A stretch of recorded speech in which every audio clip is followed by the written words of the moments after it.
Arif സാറുടെ troll പലപ്പോഴും നമുക്ക് ഭൂരിപക്ഷ ആളുകൾക്കും ചിലതൊന്നും വേണ്ടത്ര മനസ്സിലാകാറില്ല എന്നാണ് എനിക്ക് തോന്നിയിട്ടുള്ളത്. അപ്പൊ അടുത്ത കാലത്ത് എനിക്കുണ്ടായ ഒരു അനുഭവം ഈ ഒരു പോസ്റ്ററുമായിട്ട് ബന്ധിപ്പിച്ച് പറഞ്ഞുകൊണ്ട് തുടങ്ങാന്ന് പറഞ്ഞു. ഒരു പ്രസിദ്ധമായ യുക്തിവാദി അദ്ദേഹത്തിന്റെ ഗ്രൂപ്പിൽ എന്നെ തലേ ദിവസം ചേർത്തു. അന്ന് ഈ പോസ്റ്റ് കണ്ടു, സംഖ്യയോട് ചോദിക്കാൻ ബാലകൃഷ്ണൻ ഉൾപ്പെട്ട ഇദ്ദേഹത്തിന്റെ ഒരു ഫോട്ടോ കണ്ടു. എന്നെ ആ പോസ്റ്റ് ഗ്രൂപ്പിൽ നിന്ന് അദ്ദേഹം തന്നെ റിമൂവ് ചെയ്തു. എന്നോട് ചേർക്കാനും റിമൂവ് ചെയ്യാനും എന്റെ അനുവാദം ഇല്ലാതെ പിറ്റേ ദിവസം ഞാൻ ചോദിച്ചപ്പോൾ അദ്ദേഹം ഈ ഫോട്ടോ എനിക്ക് ഇടുകയാണ് ചെയ്തത്. വേറൊരു മറുപടി. അപ്പോ നമ്മുടെ സോഷ്യൽ മീഡിയയിൽ പോലും വളരെ ചലനം ഉണ്ടാക്കിയ ഒരു കാര്യമാണ് സംഖ്യയോട് ചോദിക്കാം എന്ന ഈ ടൈറ്റില്. ഈ ടൈറ്റില് ഇങ്ങനെ വരാൻ എന്താണ് കാര്യം? എന്താണ് ഇതിന്റെ ഒരു സർഗാസം? ഈ ടൈറ്റിലുമായിട്ട് ബന്ധപ്പെട്ട് സാർ എന്താ പറയാ? നമസ്കാരം. ഇങ്ങനെ ഒരു പരിപാടി വളരെ ഭംഗിയായിട്ട് ഓർഗനൈസ് ചെയ്യുന്നതിന് മുന്നോട്ട് വന്ന NRC മലപ്പുറം ജില്ലക്ക് ഒരു നന്ദി പറഞ്ഞുകൊണ്ട് തുടങ്ങാം. ഓക്കെ, അപ്പൊ ഈ ഒരു പ്രോഗ്രാം ഇങ്ങനെ അനൗൺസ് ചെയ്യുന്നതുമായി ബന്ധപ്പെട്ട് എന്ത് ടൈറ്റിൽ ഇടുമെന്ന് ചോദിച്ചപ്പോ ധനേഷാണ് വിളിച്ചത്. അപ്പോ ഞാൻ പറഞ്ഞു ഇങ്ങനെ ഒരു കാര്യമുണ്ട്, എങ്ങനെ ഉണ്ടാവും എന്ന് ചോദിച്ചു. ധനേഷ് ഓൺ ദ സ്പോട്ട് പറഞ്ഞു കൊള്ളാം എന്ന് പറഞ്ഞു. അപ്പൊ അവിടുന്ന് ഒരു കാര്യം വ്യക്തമാണ്, ആ ടൈറ്റിലിലെ ട്രോൾ ധനേഷിന് മനസ്സിലായിട്ടുണ്ടായിരുന്നു എന്നുള്ളത് ഒരു സന്തോഷം തന്നു.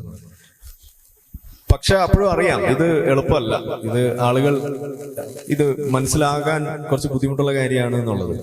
അപ്പൊ എന്തുകൊണ്ട് അങ്ങനെയെന്ന് ചോദിച്ചാൽ, നമ്മുടെ നാട്ടില് ഇപ്പോ സംഘപരിവാർ, ഇപ്പോ BJP ഇവിടെ ഭരണത്തിലൊക്കെ വരുന്നതിന് മുന്നേ ഈ മതവിമർശനം നടത്തിയിരുന്ന ജബ്ബാർ മാഷയും അതുപോലെയുള്ള ആളുകളെയൊക്കെ കണ്ടാണ് നമ്മൾ ഈ മതം ഉപേക്ഷിക്കുന്ന അവസ്ഥയിലേക്ക് വന്നതുപോലെ. അപ്പൊ ആ സമയത്ത് ജബ്ബാർ മാഷയൊക്കെ ഞങ്ങളൊക്കെ വിശ്വാസിയായിരുന്നു, ഞാനൊക്കെ വിശേഷിപ്പിച്ചിരുന്നത് ജൂത ഏജന്റ് എന്നായിരുന്നു. അന്ന് സംഘി എന്ന് പറയുന്ന ഒരു സംഭവം ഇവിടെ ആരും പറയാറുണ്ടായിരുന്നില്ല. എല്ലാം ജൂതന്മാരാണ്, ജൂത ഫണ്ടഡ് ആണ്. ജബ്ബാർ മാഷ് ജൂതന്മാരുടെ കയ്യിൽ നിന്ന് കാശ് വാങ്ങിച്ചിട്ടാണ് ഇതൊക്കെ പറയുന്നത്. അങ്ങനെ കുറെ ആളുകൾ, പ്രധാനമായിട്ട് ജബ്ബാർ മാഷ് തന്നെയായിരുന്നു. പിന്നെയാണ് നമ്മൾ അതിലേക്ക് വന്നതിന് ശേഷം കാണുന്നത് ആ ജൂത ഫണ്ട് എന്നുള്ളത് മാറിയിട്ട് പിന്നെ അത് സംഘി ഫണ്ടായി. ചുരുക്കി പറഞ്ഞപ്പോ ജൂതന്മാരുടെയും ഫണ്ടില്ല, സംഘികളുടെയും ഫണ്ടില്ല. അതാണ് അവസ്ഥ. അപ്പോ നമ്മൾ ഉയർത്തുന്ന വിഷയം, അതിലെ ഒരു വിമർശന സ്വഭാവമുള്ള കാര്യങ്ങളെ അതിനെ അഡ്രസ് ചെയ്യാൻ ബുദ്ധിമുട്ടുള്ള ആളുകൾ ആ വിമർശനങ്ങളെ തടുക്കുന്നതിന് വേണ്ടിയിട്ട് ഉപയോഗിക്കുന്ന ഒരു പരിച മാത്രമാണ് ഈ സംഘി ചാപ്പ എന്നുള്ളത്, ജൂത ചാപ്പ എന്നുള്ളത്. അതുപോലെ ഏത് ചാപ്പയായാലും ചാപ്പ പൊതുവെ നമ്മൾ അങ്ങനെയാണ് വിലയിരുത്തുന്നത്. അതിൽ തന്നെ സംഘി എന്ന് പറയുന്ന ഒരു ചാപ്പയ്ക്ക് രണ്ടാമതൊരു പ്രശ്നമുള്ളത്, ഇന്ന് നമ്മൾ പറയുന്ന പല കാര്യങ്ങളും അവരിവിടെ ഉണ്ട് എന്നുള്ള ഒരൊറ്റ കാരണം കൊണ്ട് അത് പറയാൻ പോലും പാടില്ല എന്ന് മാത്രമല്ല, അതില് ഒരു ഇരട്ടത്താപ്പിന്റെ സ്വഭാവം അവരുടെ ഭാഗത്തുനിന്ന്, ഇതിനെ തടുക്കുന്ന ആളുകളുടെ ഭാഗത്തുനിന്നും കൂടി ഉണ്ടാവുമ്പോൾ ഈ പറയുന്ന സംഘി എന്ന് പറയുന്ന സംഗതിയുടെ ഒരു ഭീകരത നിങ്ങൾ തടുക്കാൻ ശ്രമിക്കുന്നുണ്ടെങ്കിൽ അത് തടുക്കപ്പെടുകയല്ല ചെയ്യുന്നത്, പകരം അത് കൂടുതൽ വളരാൻ കാരണമാവുകയാണ് ചെയ്യുന്നത് എന്നുള്ള ഒരു തിരിച്ചറിവിന്റെ പുറത്താണ് അത് പച്ചയ്ക്ക് അഡ്രസ്സ് ചെയ്യാതെ നമുക്ക് മുന്നോട്ട് പോകാൻ കഴിയില്ല. കഴിഞ്ഞ ദിവസം നെതർലാൻഡിൽ ഒരു ഇലക്ഷൻ, ഞാൻ അതുകൂടി പറയാം എന്നിട്ട് ചോദ്യകർത്താവിലേക്ക് പോവാം. നെതർലാൻഡ്സില് ഇലക്ഷൻ കഴിഞ്ഞ് അവിടെ ഉയർന്നു വന്ന നേതാവ് തീവ്ര വലതുപക്ഷമാണ്. ആ നേതാവ് എന്ന് പറയുന്നത് മുസ്ലിങ്ങൾ അവിടെ പാടില്ല എന്നും പള്ളികൾ മുഴുവൻ പൊളിക്കണമെന്നും ഒക്കെ പറയുന്ന ഒരാളാണ്. ഇമിഗ്രേഷൻ റെഫ്യൂജി ക്രൈസിസിന്റെ ഭാഗമായിട്ട് അവിടെ വന്ന ആളുകളൊക്കെ തിരിച്ചയക്കണം എന്ന് പറയുന്ന ആളാണ്. അദ്ദേഹം ഒക്കെ അവിടെ വിജയിച്ചു വന്നപ്പോ അവിടുത്തെ പൊളിറ്റിക്കൽ സയന്റിസ്റ്റുകൾ അല്ലെങ്കിൽ ആ ഒരു വിഭാഗത്തിൽപ്പെട്ട ആളുകൾ പറഞ്ഞത്, നിങ്ങൾ ഇത്തരത്തിലുള്ള തീവ്ര വലതുപക്ഷം എന്ന് പറയുന്ന അല്ലെങ്കിൽ വലതുപക്ഷം എന്ന് പറയുന്ന ആളുകൾ മുന്നോട്ട് വെക്കുന്ന ആശയങ്ങളെ അഡ്രസ്സ് ചെയ്തില്ല എന്നുണ്ടെങ്കിൽ, അതിനെ പഠിക്കാനും അത് കൃത്യമായിട്ട് അതിനെ വിലയിരുത്താനും നിങ്ങൾ തയ്യാറായിട്ടില്ല എന്നുണ്ടെങ്കിൽ ആ വലതുപക്ഷം കൂടുതൽ തീവ്ര വലതുപക്ഷമായിക്കൊണ്ടിരിക്കുകയാണ് ചെയ്യുക. ആ ഫാഷിസം അവിടെ വളരുകയാണ് ചെയ്യുക എന്നുള്ളതാണ്. ഇതാണ് അവിടെ സംഭവിച്ചുകൊണ്ടിരിക്കുന്നത്. കാലങ്ങളായിട്ട് അദ്ദേഹത്തെ പോലെയുള്ള ആളുകൾ പറഞ്ഞുകൊണ്ടിരുന്ന ഈ റെഫ്യൂജി ക്രൈസിസും അതുപോലെയുള്ള വിഷയങ്ങളും അന്നേ അഡ്രസ് ചെയ്തിരുന്നുണ്ടെങ്കിൽ ഇന്ന് അദ്ദേഹം ജയിച്ചു കയറുന്ന ഒരു അവസ്ഥ പോലും ഉണ്ടാവില്ലായിരുന്നു എന്നുള്ളതാണ് നിരീക്ഷിക്കുന്നത്. അത് തന്നെയാണ് നമ്മുടെ നാട്ടിൽ നമുക്ക് പറയാനുള്ളത്. അവരുയർത്തുന്ന വിഷയങ്ങളെ നമ്മൾ അഡ്രസ് ചെയ്യാം. അത് അഡ്രസ് ചെയ്താൽ അവർക്ക് പിന്നെ അവര് മാത്രം പറയുന്ന ഒരു അവസ്ഥ ഉണ്ടാവില്ല.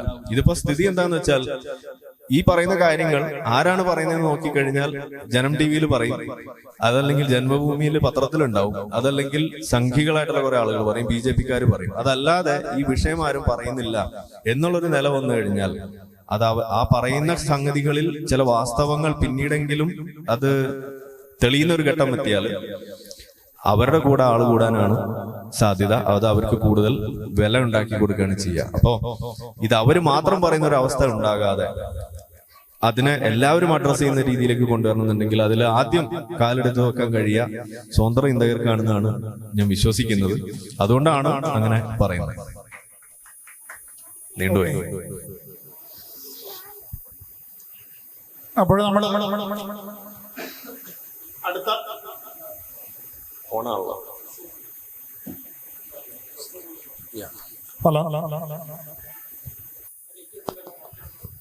ഹലോ നമ്മുടെ ഉദ്ഘാടകൻ ഇന്ന് ഉദ്ഘാടന പ്രസംഗത്തിൽ പറഞ്ഞൊരു കാര്യം ജനാധിപത്യത്തിന്റെ ഏറ്റവും ഉയർന്ന തലത്തിലുള്ള ഒരു ചിന്തയാണ്.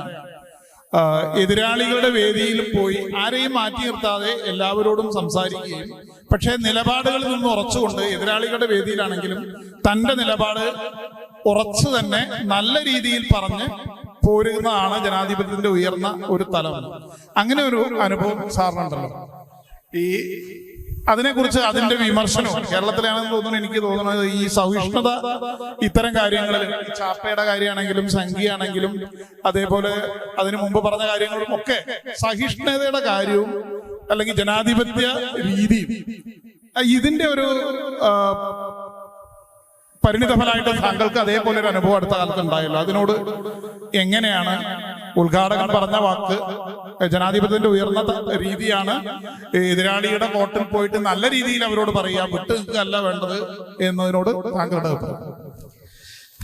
ആ ഒരു വിഷയത്തിൽ മാത്രമാണ് ഒരു വിഷമം എന്ന് വേണമെങ്കിൽ നമുക്ക് പറയാം. അതായത് നമ്മൾ ഈ മേഖലയിലേക്കൊക്കെ കടന്നു വരുമ്പോൾ നമ്മളൊക്കെ ഇന്നിപ്പോ കണ്ടു കുറച്ച് മുതിർന്ന യുക്തിവാദി നേതാക്കളെ നമ്മളിവിടെ അവരെ ആദരിക്കുന്ന ഒരു ചടങ്ങൊക്കെ നടത്തിയപ്പോ സമാനമായ രീതിയിൽ വലിയ തോതിൽ ഇവിടെ നിറഞ്ഞു നിന്നിരുന്ന പല മുതിർന്ന യുക്തിവാദികൾ എന്നൊക്കെ വിളിക്കുന്ന ആളുകൾ, സ്വതന്ത്ര ചിന്തകരായിട്ടുള്ള ആളുകൾ, അവര് നമ്മളോട് പങ്കുവെച്ച ഒരു സംഗതി എന്ന് പറയുന്നത്, അന്ന് ആ ഹിന്ദു ഐക്യവേദിയിൽ പോയ വിഷയമായിട്ടാണ് ഇത് ചോദിക്കുന്നതെന്ന് തോന്നുന്നു. അതെ, അന്ന് നമ്മളോട് പറഞ്ഞത് പോകരുത്, എന്താണ് അപകടത്തിലേക്കാണ് പോകുന്നത് എന്നൊക്കെ പറയുന്ന ഒരു സിനിമയിലെ ഒരു ഡയലോഗാണെന്ന് എല്ലാവരും പറഞ്ഞത്.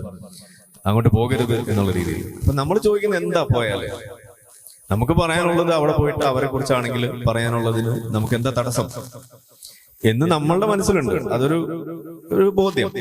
പക്ഷെ നമ്മൾ കാണുന്നത് ഈ പറയുന്ന ഒരു ലെവൽ ഓഫ് ആ ഒരു മുതിർന്ന ആ ഒരു കൂട്ടം ആളുകളിൽ നിന്ന് ഒരാൾ പോലും നമുക്ക് അനുകൂലമായി നിന്നിട്ട് ധൈര്യമായിട്ട് പോയിക്കോളൂ എന്ന് പറയാൻ ഒരാൾ ഉണ്ടായിരുന്നില്ല എന്നത് ആലോചിക്കുമ്പോൾ അതൊരു വിഷമം തന്നെയാണ്. അന്നാണ് ശരിക്കും ഞാനത് തിരിച്ചറിഞ്ഞത്. നമ്മൾ ഈ സ്വതന്ത്ര ചിന്തയിലൂടെ മുന്നോട്ട് വെക്കുന്നത് എന്ത് എന്നുള്ളൊരു ചോദ്യം അവിടെ പ്രസക്തമായത് അപ്പോഴാണ്. അതായത് മതം ഉപേക്ഷിക്കൂ മനുഷ്യനാകൂ എന്ന് പറയുന്ന ഒരു ടാഗ് ലൈൻ നമ്മൾ പറയാറുണ്ട്. കുറെ കാലം നമ്മളൊക്കെ പറഞ്ഞുകൊണ്ട് നടന്നു, ഞാനും പറഞ്ഞിരുന്നതാണ്. പക്ഷെ ഇന്ന് ഞാൻ പറയാ, മതം ഉപേക്ഷിക്കൂ മനുഷ്യനാകൂ എന്നുള്ളതിനേക്കാൾ ഉപരി വിദ്വേഷം ഉപേക്ഷിക്കൂ മനുഷ്യനാകൂ എന്നാണ് കുറച്ചും കൂടി നല്ലതെന്നാണ് എനിക്ക് പറയുന്നത്. കാരണം മതത്തിലുള്ള വ്യക്തിയാണെങ്കിൽ പോലും വിദ്വേഷം നിങ്ങൾക്ക് ഉപേക്ഷിച്ചാൽ, മതം നിങ്ങളെ പഠിപ്പിക്കുന്ന വിദ്വേഷ ജനകമായിട്ടുള്ള ആശയങ്ങൾ നിങ്ങൾക്ക് ഉപേക്ഷിക്കാൻ കഴിഞ്ഞാൽ നിങ്ങൾക്ക് നല്ല മനുഷ്യനാകാം. ഇപ്പോ ഏറ്റവും ഒടുവിൽ നമ്മൾ കണ്ടത് സമസ്തയുടെയൊക്കെ നേതാക്കൾ ഇരുന്ന് പറയുന്നത് മിശ്ര വിവാഹം അത് ഇവിടെ വർദ്ധിക്കുന്നു, അതിന്റെ പരിഹാരമായിട്ട് അവർ മുന്നോട്ട് വെക്കുന്ന എന്താ, അതുകൊണ്ട് എല്ലാവർക്കും മതം പഠിപ്പിക്കണം എന്നാ പറയുന്നത്. അപ്പൊ എന്താ മതം പഠിപ്പിക്കുന്നത്? മിശ്ര വിവാഹം അരുത് എന്ന് വെച്ചാൽ നിങ്ങൾ സ്വമതത്തിൽ നിന്ന് തന്നെ കല്യാണം കഴിക്കാൻ പാടുള്ളൂ എന്ന് പറയുമ്പോൾ മറ്റുള്ള മതത്തിലെ ആളുകളെ നിങ്ങളൊരു പ്രണയിക്കാൻ പോലും കൊള്ളാത്ത ആളുകളായിട്ട് അവരെ നിങ്ങൾ വെറുക്കണം എന്നുള്ള രീതിയിൽ തന്നെയാണ് പഠിപ്പിക്കുന്നത്. അതേപോലെ കഴിഞ്ഞ ദിവസം നമ്മൾ കണ്ടു ആലുവ ഒരു കുട്ടിയെ വിഷം കൊടുത്തു കൊന്നതിനെ കുറിച്ച്. അതിലെന്താണ്, അന്യമതസ്ഥനെ പ്രണയിച്ചു എന്നതിന്റെ പേരിൽ ആ ഒരൊറ്റ കാരണം കൊണ്ടാണ് ആ കുട്ടിയെ കൊല്ലാൻ വേണ്ടി ആ അച്ഛൻ തയ്യാറെടുത്തത്, വാപ്പ തയ്യാറെടുത്തത്. അവിടെയും നമ്മൾ കാണുന്നത് വെറുപ്പ്, വിദ്വേഷം എന്ന് പറയുന്നത്, അന്യമതസ്ഥനെ വെറുക്കുക എന്ന് പറയുന്നത്. അപ്പൊ നമ്മൾ പണ്ട് പറഞ്ഞു, ഈ ട്രോള് മനസ്സിലാക്കുന്നില്ല എന്ന് പറഞ്ഞുകൊണ്ട് പറയാണ്, ഹൈതമിയായിട്ട് നടന്ന സംവാദത്തില് അവസാനം നമ്മളൊരു കാര്യം തമാശക്ക് ഒരു ട്രോൾ രൂപേണ പറഞ്ഞ കാര്യമാണ്. അതായത് ഒരു മതം അത് നമുക്ക് ഉണ്ടാക്കാം, ആ മതത്തിന് ഇന്ന ഇന്ന ക്വാളിറ്റീസ് ഉണ്ട് എന്നുണ്ടെങ്കിൽ ആ മതം സ്വീകരിക്കാൻ ഞാൻ തയ്യാറാണെന്ന് പറഞ്ഞു. എന്ന് വെച്ചാൽ നമുക്ക് കള്ള് ഞാൻ കുടിക്കില്ല, പക്ഷെ നമുക്കൊരു കള്ള് ഉണ്ടാക്കാം, പക്ഷെ ആ കള്ളിന് നമ്മളുടെ ഇതുപോലെ കരളിനെ ബാധിക്കരുത്, അതിന് മത്ത് പിടിക്കരുത്, അങ്ങനെയൊക്കെയുള്ള ചില ക്വാളിറ്റീസ് ഉണ്ടെന്നുണ്ടെങ്കിൽ അതിനെ കള്ളെന്ന് വിളിക്കുക എന്നുള്ളതാണ് ഒന്നാമത്തെ ചോദ്യം. എന്നാൽ ഇനി അങ്ങനെ ഒരു സാധനം നിങ്ങൾ ഉണ്ടാക്കിയാൽ അത് നമുക്ക് കുടിക്കാമെന്ന് പറഞ്ഞാൽ എന്താണോ അതേപോലെ ഒരു മതത്തിന് ഒരു 9 ക്വാളിറ്റീസ് പറഞ്ഞു. അതിലൊരു ക്വാളിറ്റിയാണ് അന്യമതസ്ഥനെ വെറുക്കണം എന്ന് പറയുന്ന ആശയം ആ പുതിയ മതത്തിൽ ഉണ്ടാകരുത് എന്നുള്ളത്. ഇന്ന് നിങ്ങൾ നിലവിലുള്ള ഏത് മതം എടുത്ത് നോക്കിക്കഴിഞ്ഞാലും യഥാർത്ഥത്തിൽ അത് മുന്നോട്ട് വെക്കുന്നത് വിദ്വേഷമാണ്. അപ്പൊ അതുകൊണ്ട് തന്നെ ഇത്തരത്തിലുള്ള ഒരു ജനാധിപത്യ രീതിയിൽ നമ്മൾ മുന്നോട്ട് പോകാൻ ശ്രമിക്കുമ്പോൾ നിലവിൽ ഇതുപോലെയുള്ള വിദ്വേഷ ചിന്തകൾ അവരോട് എന്നും നമ്മൾ ശത്രുത പുലർത്തണം എന്നുള്ള ഒരു രീതി മാറ്റിവെച്ച് അവരുമായിട്ട് കാണാൻ ഇറങ്ങിച്ചെന്ന് അങ്ങനെ ചെയ്യുന്നത് വേറെ ആരെങ്കിലും ഉണ്ടെങ്കിൽ അതിനെ സപ്പോർട്ട് ചെയ്ത് തന്നെ മുന്നോട്ട് പോയാലാണ് ഇത് മുന്നോട്ട് കൊണ്ടുപോകാൻ പറ്റുള്ളൂ എന്നുള്ളൊരു ബോധ്യം. അതിൽ ഏറ്റവും ഒടുവിലത്തെ ഉദാഹരണമാണ് മുജാഹിദ് വേദിയിൽ BJP കാരനെ ക്ഷണിച്ചുകൊണ്ട് വന്നു. അന്ന് ഇവിടുത്തെ ഇടതുപക്ഷം ഉൾപ്പെടെയുള്ള ആളുകൾ പറഞ്ഞത് പാടില്ല, വിളിക്കരുത്, അവർ നിങ്ങളുടെ ശത്രുക്കളാണ് എന്ന് ഓർമ്മിപ്പിക്കുകയാണ്. ശരിക്കും അത് എത്ര അബദ്ധമാണെന്ന് ആലോചിച്ച് നോക്കും. അപ്പൊ നമ്മൾ അതിനോട് നമ്മൾ എതിർപ്പ് പറയുന്നത്, നമ്മൾ അന്ന് കൂടെ നിന്നത് മുജാഹിദ് വേദിയിൽ അവര് BJP വിളിക്കാൻ കാണിച്ച ആ മനസ്സിനോടൊപ്പമാണ് നമ്മൾ നിന്നത്. അത് നന്നായി എന്നാ പറഞ്ഞത്. പോകരുത് എന്ന് പറഞ്ഞ ആളുകളെ നമ്മളവിടെ വിമർശിക്കുകയാണ് ചെയ്തത്. അപ്പോ ഇതുപോലുള്ള കാര്യങ്ങൾ ആരെവിടെ നല്ലത് ഇതുപോലെ ചെയ്യുന്നതായിട്ട് കണ്ടാലും നമുക്ക് അതിനെ അപ്രീഷിയേറ്റ് ചെയ്യാൻ കഴിയണം എന്നുള്ളിടത്താണ് സ്വതന്ത്ര ചിന്ത പൂർണ്ണതയിൽ എത്തുമെന്നാണ് പറയാനുള്ളത്. മതം ഉപേക്ഷിക്കും മനുഷ്യനാകും, നല്ല ഒരു ടൈറ്റിലാണ്. അവിടെ നിന്ന് തന്നെ തുടങ്ങാൻ തോന്നുന്നു. മതം ഉപേക്ഷിക്കുക എന്ന് പറഞ്ഞാൽ നമ്മുടെ പ്രത്യേക സാഹചര്യത്തിൽ ഒരുപാട് പ്രയാസമാണ്. മതാചാരങ്ങൾ ചെയ്യാതിരിക്കാൻ നമ്മുടെ ഉദ്ഘാടകൻ പറഞ്ഞ പോലെ. പക്ഷെ അവിടെ മതിയോ? മതം ഉപേക്ഷിച്ചാൽ മതിയോ? ബാക്കി എന്താണ്? അതാണ് ഇപ്പോ നമ്മൾ പറഞ്ഞതിന്റെ ഒരു ആകത്തുക. മതം ഉപേക്ഷിച്ചാലും മതത്തിലൂടെ നമുക്ക് കിട്ടിയ ഒരു ട്രെയിനിങ് എന്ന് പറയുന്നതാണ് ഈ അന്യമത വിദ്വേഷം എന്ന് പറയുന്ന സാധനം. അപ്പൊ മതം ഉപേക്ഷിച്ച് വന്നാലും നമ്മൾ എത്തിപ്പെടുന്ന മേഖലയിലും നമുക്ക് അത്തരത്തിലുള്ള ഒരു മൈൽഡ്നെസ്, ആ ഒരു സംഗതി നമുക്ക് ഇല്ലാന്നുണ്ടെങ്കിൽ, അതായത് സമാനമായ മതം കൊണ്ടു നടക്കുന്ന മറ്റൊരാളോട് നമുക്ക് വിദ്വേഷം തോന്നേണ്ട കാര്യമൊന്നുമില്ല. അവര് മനുഷ്യരാണ്. നമുക്ക് നമ്മളെ തലച്ചോറിനെ ബാധിച്ച അത്തരത്തിലുള്ള ഒരു ചിന്തയിൽ നിന്ന് നമ്മൾ രക്ഷപ്പെട്ടു. ഇന്ന് മതമില്ലാത്ത ആളായി എന്ന് വെച്ചാൽ ആ തലച്ചോറിൽ അത് കൊണ്ടു നടക്കുന്ന ആളുകൾ മുഴുവൻ കുഴപ്പക്കാരാണെന്നുള്ള ചിത്രമൊന്നും നമ്മൾക്ക് ഇല്ല. അങ്ങനെ നമ്മൾ കൊണ്ടു നടക്കുന്നുമില്ല. അവിടെയാണ് നമ്മൾ പറഞ്ഞ രണ്ടാമത്തെ കാര്യം, വിദ്വേഷമാണ്. നമ്മൾ മതം ഉപേക്ഷിക്കുന്നതിന് മുന്നേ നമ്മൾ ഉപേക്ഷിക്കാൻ തയ്യാറാവേണ്ടതെന്ന് പറയുന്നത് അതുകൊണ്ടാണ്. അപ്പോഴാണത് മുഴുവനാവുമെന്നാണ് എനിക്ക് തോന്നുന്നത്. സംഖ്യയോട് ചോദിക്കാം എന്നതിൽ നമുക്ക് പാലസ്തീൻ ഒരു പ്രധാന വിഷയമാകും എന്ന് നമുക്ക് എല്ലാവർക്കും അറിയാലോ. അങ്ങനെയാണെങ്കിൽ ജൂതന്മാരുടെ ഒരു വാഗ്ദത്ത ഭൂമിക്ക് വേണ്ടി ലോകത്തിന്റെ എല്ലാ ഭാഗത്തു നിന്നും അവരുടെ സ്വത്തും പണവും എല്ലാം ഉപേക്ഷിച്ച് ജെറുസലേമിലേക്ക് പോയ അവര് ഒരിക്കൽ യുദ്ധത്തിൽ നഷ്ടപ്പെട്ടാൽ അവരുടെ സ്ഥിതി എന്താകും? ഒരു വിമർശനാത്മകമായ ഒരു ചോദ്യമാണ്. അതിനോട് സാർ എങ്ങനെയാണ് പ്രതികരിക്കുന്നത്? അതിവിടെ തൊട്ടു മുന്നേ ജാഫർ ഒരു വളരെ നീണ്ട പ്രഭാഷണത്തിൽ സൂചിപ്പിച്ചു. ജൂതന്മാര് ഇസ്രായേൽ എന്ന് പറയുന്ന രാഷ്ട്രത്തിന്റെ അവരുടെ ഫ്രീഡം സ്റ്റേറ്റ്മെന്റും അവരുടെ കൺട്രിയുടെ ഒരു സ്റ്റേറ്റ്മെന്റും ഹമാസ് എന്ന് പറയുന്ന ഇന്ന് പാലസ്തീനെ പ്രതിനിധീകരിച്ചുകൊണ്ട് അവിടെ ഈ യുദ്ധം നടത്തിക്കൊണ്ടിരിക്കുന്ന ആളുകളുടെ അവരുടെ ചാർട്ടറും നമ്മൾ എടുത്തു വെക്കാം. രണ്ടിലും എന്താണ് എഴുതിയിരിക്കുന്നത് മാത്രം നമ്മളൊന്ന് പരിശോധിച്ചാൽ മതി. ഇസ്രായേൽ നിലനിൽക്കുന്നത് അവരുടെ പ്രധാന ലക്ഷ്യം എന്ന് പറയുന്നത് കോ എക്സിസ്റ്റൻസ് ആണ്. അവിടെ ഇസ്രായേലി ജനതയുടെ ഒരു 20% മുസ്ലിങ്ങളുണ്ട്. അവരുടെ സൈന്യത്തിൽ മുസ്ലിങ്ങൾ ജോലി ചെയ്യുന്നുണ്ട് സൈനികരായിട്ട്. പാലസ്തീനിയൻസ് ആയിട്ടുള്ള ആളുകൾ ദിനേന എന്നോണം ഇസ്രായേലിലേക്ക് ജോലിക്ക് പോയി അവിടെ ജീവിച്ച് അവരവിടെ ജീവിതം കണ്ടെത്തുന്ന ഒരു കൂട്ടം ആളുകളുണ്ട്, ജോലി എടുക്കുന്നവരുണ്ട്. ജൂതന്മാർ എന്ന് നമ്മൾ വിളിക്കുന്ന ആളുകളിൽ 100% ആളുകളും തീവ്ര വിശ്വാസികളല്ല. അതിനകത്ത് മതമില്ലാത്ത ആളുകളുണ്ട്, ജൂതന്മാരായിട്ടുള്ള ആളുകൾ. അപ്പൊ ജൂതൻ എന്ന് നമ്മൾ പറയുമ്പോൾ എല്ലാ ജൂതന്മാരും മതവിശ്വാസത്തിന്റെ അടിസ്ഥാനത്തിലല്ല അവിടെ ജൂതനായിട്ട് അറിയപ്പെടുന്നത്. അത് അവരുടെ ഒരു ഐഡന്റിറ്റി ആയിട്ടാണ്. ഇന്ത്യയിൽ താമസിക്കുന്ന ആളുകൾ ഹിന്ദുക്കൾ എന്ന് നമ്മൾ വിളിക്കാറുണ്ട്. ചില മോഹൻ ഭഗവത് ഒക്കെ എന്റെ ഗുരു പറയാറുണ്ട്. അപ്പൊ പുള്ളി എന്താ പറയുന്നത്? ഇന്ത്യയിൽ ജനിച്ച മുസ്ലിങ്ങളും ഇവിടെ ജീവിക്കുന്ന മുസ്ലിങ്ങളും ഹിന്ദുക്കളാണെന്നാണ് പറയുന്നത്. എന്ത് അടിസ്ഥാനത്തിലാണ്? അത് ഇന്ത്യ എന്ന് പറയുന്ന രാജ്യത്ത് ജീവിക്കുന്നു എന്നതിന്റെ പേരിലാണ്. അപ്പൊ ഇത് മനസ്സിലാകണമെന്നുണ്ടെങ്കിൽ മിഡിൽ ഈസ്റ്റിൽ പോയി കഴിഞ്ഞാൽ നിങ്ങൾക്കറിയാം, അറബികൾ ഇവിടുന്ന് ഇന്ത്യക്കാരെ എല്ലാവരെയും ഹിന്ദുസ് എന്നാണ് വിളിക്കുക, ഹിന്ദികൾ എന്ന് വിളിക്കും അല്ലെ. അവരാ വിളിക്കുന്നത് ആ ഭൂപ്രദേശത്തുനിന്ന് വന്നു എന്ന അടിസ്ഥാനത്തിൽ അങ്ങനെ പറയുന്നവരുണ്ട്. അപ്പോ ജൂതന്മാരുടെ ഒരു കാഴ്ചപ്പാടില് അവിടെ ജൂത തീവ്ര വിശ്വാസികളായിട്ടുള്ള ഓർത്തഡോക്സ് വിശ്വാസികളുണ്ട്. അതുകൂടാതെ ഒട്ടും തന്നെ വിശ്വാസമില്ലാത്ത ഏത്തീസ്റ്റുകൾ, മത നിരാസം പ്രഖ്യാപിച്ച ജൂതന്മാരുണ്ട്. അവരെ ജൂതന്മാരെന്ന് തന്നെയാണ് അവർ വിളിക്കാറ്. പക്ഷെ അത് ആ ജനങ്ങൾ എന്നുള്ള രീതിയിലാണ് അവർ സ്വയം ഐഡന്റിഫൈ ചെയ്യപ്പെടുന്നത്. പക്ഷെ ഇന്നിപ്പോ ഈ ഒരു പ്രശ്നം വരുമ്പോൾ അവിടെ ഇസ്രായേലിനോടൊപ്പം നിൽക്കുന്ന ആളുകളുടെ കൂട്ടത്തിൽ ഈ എല്ലാ ഗണത്തിലുള്ള ആളുകളും ഉണ്ട് എന്നുള്ളിടത്താണ് അവിടെ ഒരു പ്രത്യേകത നമ്മൾ കാണേണ്ടത്. അതായത് ഹമാസിന്റെ ചാർട്ടറിൽ എഴുതി വെച്ചിരിക്കുന്നത് ഈ യുദ്ധം എന്ന് പറയുന്നത് സമാധാനത്തിന് വേണ്ടിയിട്ടല്ല, ജൂതന്മാരെ ഉന്മൂലനം ചെയ്യുക എന്ന ഒറ്റ ഉദ്ദേശത്തിന്റെ പുറത്താണ്. അതവർ ചെയ്യുന്നത് ഈ ദൈവികമായിട്ടുള്ള ഹദീസുകളുടെയും ഖുർആനിന്റെ ഒക്കെ അടിസ്ഥാനത്തിൽ നിന്ന് അവർ വിശ്വസിക്കുന്ന സംഗതിയുടെ പുറത്ത് മാത്രമാണ്. അവസാനത്തെ ജൂതനെ കൊന്നിട്ടല്ലാതെ ഇവിടെ ലോകം അവസാനിക്കില്ല എന്ന് തന്നെ പറയുകയും വിശ്വസിക്കുകയും ചെയ്യുന്ന ആളുകളാണ് ഈ ഹമാസ് എന്ന് മാത്രം പറയില്ല, ഞാൻ ഉൾപ്പെടെ ഇവിടെ ജീവിക്കുന്ന മുസ്ലിം ആയിട്ടുള്ള ആളുകൾ എല്ലാവരും സമാധാനിക്കുന്ന ഒരു കാര്യം കൂടിയാണ്. എനിക്ക് ഓർമ്മയുണ്ട്, നമ്മളെ കുട്ടിക്കാലത്തൊക്കെ ഇതുപോലെ എപ്പോഴും പ്രശ്നമാണല്ലോ. അപ്പൊ ആ പ്രശ്നം ഉണ്ടാകുന്ന സമയത്ത് ഈ ഇസ്രായേൽ അവിടെ ജയിച്ചു എന്നുള്ളൊരു പ്രതീതി നമുക്ക് വാർത്തകളിലൂടെ കാണാൻ കഴിയുമ്പോൾ പള്ളികളിൽ നിന്ന് നമ്മൾ കേൾക്കുന്ന ഒരു സംഗതി, കുത്തുബയുടെ സമയത്ത് നിങ്ങളൊക്കെ കേട്ടിട്ടുണ്ടാവും, പഴയ ആൾക്കാര്, കാര്യാക്കണ്ട, അന്തിമ വിജയം മുസ്ലിങ്ങൾക്കാണ് എന്നാണ് പറയാ, അല്ലെ?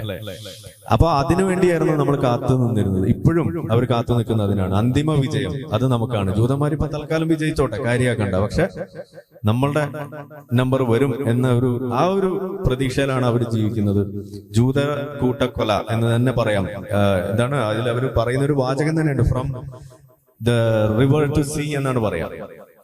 എന്ന് പറഞ്ഞാൽ ആ നദിയുടെയും ഇപ്പുറത്തെ കടലിന്റെയും ഇടയിലുള്ള പ്രദേശത്തുള്ള എല്ലാ ആളുകളെയും കൊന്നു തള്ളണമെന്ന് പറയുമ്പോൾ അതിനകത്ത് ജൂതമത വിശ്വാസികൾ മാത്രമല്ല, അറബികളുണ്ട്, അതിൽ മുസ്ലിങ്ങളുണ്ട്, മതമില്ലാത്ത ആളുകളുണ്ട്, ഇൻക്ലൂഡിങ് പാലസ്തീനിയൻസ് ആയിട്ടുള്ള ആളുകൾ പോലും ഉണ്ട് എന്ന് വരുമ്പോഴാണ് അതിന്റെ ഒരു ഭീകരത നമ്മൾ മനസ്സിലാക്കേണ്ടത്. യെസ്, അടുത്തത് ഞാൻ പറഞ്ഞ ഒന്ന് ലൈവ് ആക്കാൻ വേണ്ടി എല്ലാവരുടെയും മനസ്സിൽ ഈ വിഷയവുമായിട്ട് ബന്ധപ്പെട്ട് ധാരാളം ചോദ്യങ്ങളുണ്ട്. ചില ചോദ്യങ്ങൾ ചോദിക്കാൻ വേണ്ടി മൈക്ക് കൈമാറി.